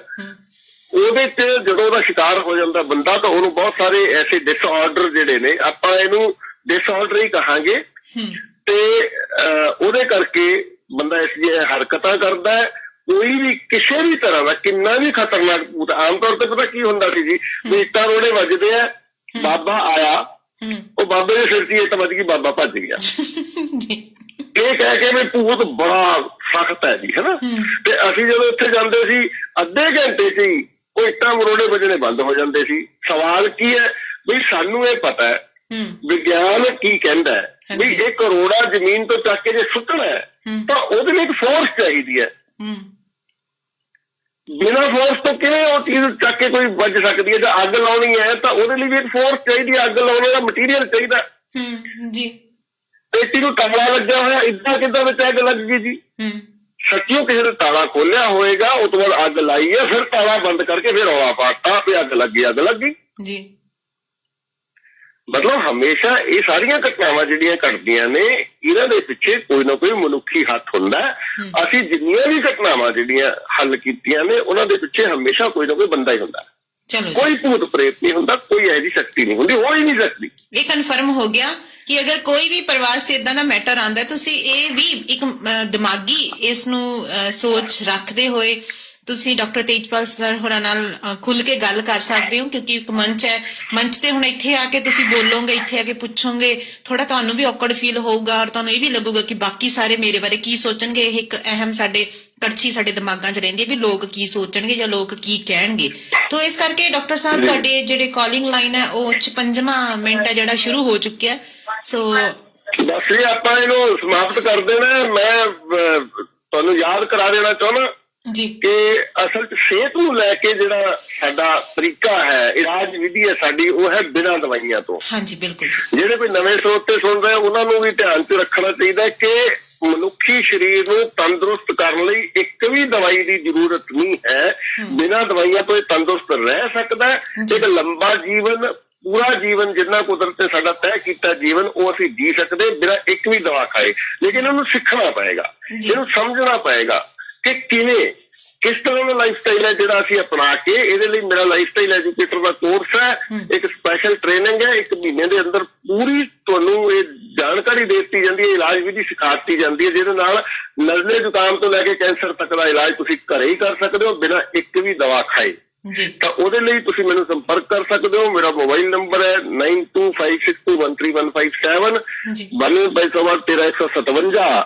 ਤੇ ਇਸ ਤੋਂ ਬਾਅਦ ਤੁਸੀਂ ਉਹ ਚੀਜ਼ ਵੀ ਜੋੜ ਦਿਓ, ਭੂਤਾਂ ਪ੍ਰੇਤਾਂ ਨਾਲ ਸੰਬੰਧਿਤ ਜਾਂ ਇਹੋ ਜਿਹੀਆਂ ਘਟਨਾਵਾਂ ਜਿਨ੍ਹਾਂ ਪਿੱਛੇ ਤੁਹਾਨੂੰ ਲੱਗਦਾ ਕੋਈ ਚਮਤਕਾਰੀ ਸ਼ਕਤੀ ਦਾ ਹੱਥ ਹੈ, ਇਹੋ ਜਿਹੀਆਂ ਘਟਨਾਵਾਂ ਲਈ ਵੀ ਤੁਸੀਂ ਮੇਰੀਆਂ ਸੇਵਾਵਾਂ ਲੈ ਸਕਦੇ ਹੋ। ਕੀ ਬਾਤ ਹੈ ਜੀ। ਸੋ ਕੁੱਲ ਮਿਲਾ ਕੇ ਇੱਕ ਮਲਟੀ ਨੈਸ਼ਨਲ ਇਹ ਸਾਡਾ ਪ੍ਰੋਗਰਾਮ ਬਣਨ ਵਾਲਾ ਹੈਗਾ ਕਿ ਬੜੇ ਸਾਰੇ ਹੋਰ ਵਿਚਾਰ ਇੱਥੋਂ ਨਿਕਲਣਗੇ। So thank you so much doctor Tejpal ji, ਕਿਉਂਕਿ ਚਲੋ ਹਾਸੀ ਦੀਆਂ ਗੱਲਾਂ ਅਸੀਂ ਤਾਂ ਕਰਦੇ ਹਾਂ, ਸਵੇਰ ਦਾ ਸਮਾਂ ਹੈ, ਸਾਨੂੰ ਸਾਡੇ ਸਰੋਤਿਆਂ ਨੂੰ ਹਸਾਉਣ ਦੀ ਡਿਊਟੀ ਮਿਲੀ ਹੋਈ ਹੈ ਵੀ ਇਹਨਾਂ ਨੂੰ ਤੰਦਰੁਸਤ ਰੱਖਣ ਲਈ ਹਾਸਾ ਵੀ ਬਹੁਤ ਜ਼ਰੂਰੀ ਹੈਗਾ, ਹਨਾ। ਇਸ ਤੇ ਵੀ ਆਪਾਂ ਇੱਕ ਦਿਨ ਆਵਾਂਗੇ ਵੀ ਰੋਣਾ, ਇਹ ਮੇਰਾ ਸਵਾਲ ਹੈ ਜੀ ਤੁਹਾਡੇ ਲਈ, ਕਦੋਂ ਵੀ ਤਿਆਰ ਕਰ ਲਿਓ ਵੀ ਰੋਣਾ ਤੇ ਹੱਸਣਾ ਸਿਹਤ ਲਈ ਜ਼ਰੂਰੀ ਹੈ ਜੀ। ਰੋਣਾ ਦਿਲ ਕਰਦਾ ਤਾਂ ਖੁੱਲ ਕੇ ਰੋ ਲਓ, ਹੱਸਣ ਨੂੰ ਦਿਲ ਕਰਦਾ ਖੁੱਲ ਕੇ ਹੱਸ ਲਓ, ਪਰ ਇਹ ਜ਼ਰੂਰੀ ਹੈ ਜੀ। ਦੋਨੋਂ ਅੰਦਰ ਰਹਿਗੇ ਤਾਂ ਤੁਹਾਡੇ ਕੋਈ ਨਾ ਕੋਈ ਰੋਗ ਬਣ ਕੇ ਬਾਹਰ ਆਉਣਗੇ। ਆਪਾਂ ਅਗਲੇ ਸੈਗਮੈਂਟ ਦੇ ਵਿੱਚ ਜੇ ਹੋ ਸਕਦਾ ਹੋਇਆ ਤਾਂ ਜ਼ਰੂਰ ਇਸ ਚੀਜ਼ ਨੂੰ ਵੀ ਲਿਆਇਓ, ਕਿਉਂਕਿ ਕਈ ਹੱਸਦੇ ਨਹੀਂ, ਰੁਮਾਲਾਂ 'ਚ ਹੀ ਹਾਸੇ ਰਹਿ ਜਾਂਦੇ ਆ, ਕਈ ਰੋਂਦੇ ਨਹੀਂ ਜੀ, ਰੁਮਾਲਾਂ 'ਚ ਹੀ ਅੰਜੂ ਰਹਿ ਜਾਂਦੇ ਹੈਗੇ। ਇਸੇ ਭੁਲੇਖੇ 'ਚ ਵੀ ਨੋਜੀ ਆਊਗੀ ਤੇ ਅੰਜੂ ਆਉਣਗੇ, ਲੋਕ ਦੇਖਣਗੇ ਤੇ ਕੀ ਹਾਲ ਹੋਊਗਾ। ਆਪਾਂ ਅਗਲਾ ਮੈਟਰ ਇਹ ਡਿਸਕਸ ਕਰਨਾ ਹੈ ਜੀ। ਮੈਂ ਇਹ ਹਸਾਉਣੇ ਆ ਜਿਹੜੇ ਹਾਲੇ ਵੀ ਚੁੱਪ ਚਪੀਤੇ ਬੈਠੇ ਆ, ਮੈਨੂੰ ਚਾਹੀਦੇ ਆ ਹੱਸਦੇ ਚਿਹਰੇ। ਸੋ ਥੈਂਕ ਯੂ ਸੋ ਮਚ, ਤੁਸੀਂ ਬੜੀ ਅਹਿਮ ਜਾਣਕਾਰੀ ਦੇ ਨਾਲ ਸਾਡੇ ਨਾਲ ਜੁੜਦੇ ਹੋ ਜੀ। ਸ਼ੁਕਰਾਨਾ ਤੁਹਾਡਾ, ਔਰ ਮੈਂ ਸ਼ੁਕਰਾਨਾ ਉਸ ਰੱਬ ਦਾ ਕਰਦੀ ਹਾਂ, ਨਹੀਂ ਕੁਦਰਤ ਦਾ ਕਰਦੀ ਕਿ ਕਿਸ ਦਿਨ ਮੈਂ ਤੁਹਾਡਾ ਉਹ ਪ੍ਰੋਗਰਾਮ ਦੇਖਿਆ ਤੇ ਤੁਹਾਨੂੰ ਲੱਭਣ ਦੀ ਕੋਸ਼ਿਸ਼ ਦੇ ਵਿੱਚ ਲੱਗ ਗਈ। ਸੋ ਧੰਨਵਾਦ ਜੀ। ਚਲੋ ਇਹ ਹੈ ਜੀ, ਕੁਦਰਤ ਬਣਾ ਦਿੰਦੀ ਹੈ ਇਹੋ ਜਿਹੇ ਵਸੀਲੇ। ਤੇ ਧੰਨਵਾਦ ਤੁਹਾਡਾ ਵੀ, ਪ੍ਰਵਾਸ ਰੇਡੀਓ ਦਾ ਵੀ, ਜਿਨ੍ਹਾਂ ਨੇ ਮੇਰੀ ਆਵਾਜ਼ ਨੂੰ ਆਪਣੇ ਸਰੋਤਿਆਂ ਤੱਕ ਪਹੁੰਚਾਉਣ ਦਾ ਇੰਤਜ਼ਾਮ ਕੀਤਾ ਹੈ। ਸਾਰੇ ਸਰੋਤਿਆਂ ਦਾ ਬਹੁਤ ਬਹੁਤ ਸ਼ੁਕਰੀਆ। ਸਤਿ ਸ਼੍ਰੀ ਅਕਾਲ ਜੀ। ਸਤਿ ਸ਼੍ਰੀ ਅਕਾਲ ਤੁਹਾਨੂੰ ਵੀ। ਸੋ ਸਰੋਤਿਓ, ਇਹ ਤਾਂ ਸੀ ਸਾਡਾ ਅੱਜ ਦਾ ਸੈਗਮੈਂਟ। ਸੁਸਰੀ ਦੀ ਨੀਂਦ ਸੁੱਤੇ ਰਹੇ, ਕੁਸਕੇ ਨਹੀਂ ਜਮਾ ਵੀ। ਵੈਸੇ ਸਹੀ ਗੱਲ ਹੈ, ਸਿਆਣੇ ਰਹਿ ਗਏ। ਉਹ ਸਕੂਲ ਦੀ ਚੈਕਿੰਗ ਹੁੰਦੀ ਹੈ ਨਾ, ਤੇ ਬਾਹਰਲੇ ਡੀਓ ਸੀਓ ਸਾਹਿਬ ਆਉਂਦੇ ਹੁੰਦੇ ਆ, ਪਤਾ ਨਹੀਂ ਕਿਹੜੇ ਆਉਂਦੇ ਸੀ ਸਾਡੇ ਸਕੂਲਾਂ 'ਚ ਹਨਾ। ਤੇ ਉਦੋਂ ਫਿਰ ਜਿਹੜੀ ਕਲਾਸ ਚੁੱਪ ਕਰਕੇ ਬੈਠੀ ਰਹਿੰਦੀ ਨਾ ਤੇ ਫਿਰ ਮੈਡਮ ਮਗਰੋਂ ਟੌਫੀਆਂ ਬਣਦੀ ਹੁੰਦੀ ਸੀ ਵੀ ਮੇਰੇ ਜਵਾਕਾਂ ਨੇ ਅੱਜ ਮੇਰੀ ਬੇਇੱਜ਼ਤੀ ਨਹੀਂ ਕੀਤੀ, ਬੋਲੇ ਨਹੀਂ, ਬਾਹਲੇ ਸਵਾਲ ਨਹੀਂ ਪੁੱਛੇ, ਕਿਉਂਕਿ ਕਈ ਵਾਰੀ ਜਵਾਕਾਂ ਦੇ ਸਵਾਲਾਂ 'ਚ ਮੈਡਮ ਉਲਝਾ ਲੈਂਦੀ ਸੀਗੀ ਵੀ ਹਾਂਜੀ ਮੈਡਮ ਤੁਹਾਡੇ ਜਵਾਕਾਂ ਨੂੰ ਆਹ ਸਵਾਲ ਕਿੱਥੋਂ ਆ ਗਏ। ਸੋ ਇਸ ਕਰਕੇ ਸ਼ੁਕਰ ਅੱਜ ਮੈਂ ਨਹੀਂ ਉਲਝੀ ਤੇ ਮੇਰੇ ਬੱਚੇ ਸਾਰੇ ਚੁੱਪ ਕਰਕੇ ਬੈਠੇ ਰਹੇ, ਵੱਡੇ ਛੋਟੇ। ਤੇ ਹੁਣ ਕੀ ਤੁਹਾਨੂੰ ਸ਼ੇਅਰ ਕਰਾਂ। I could be all over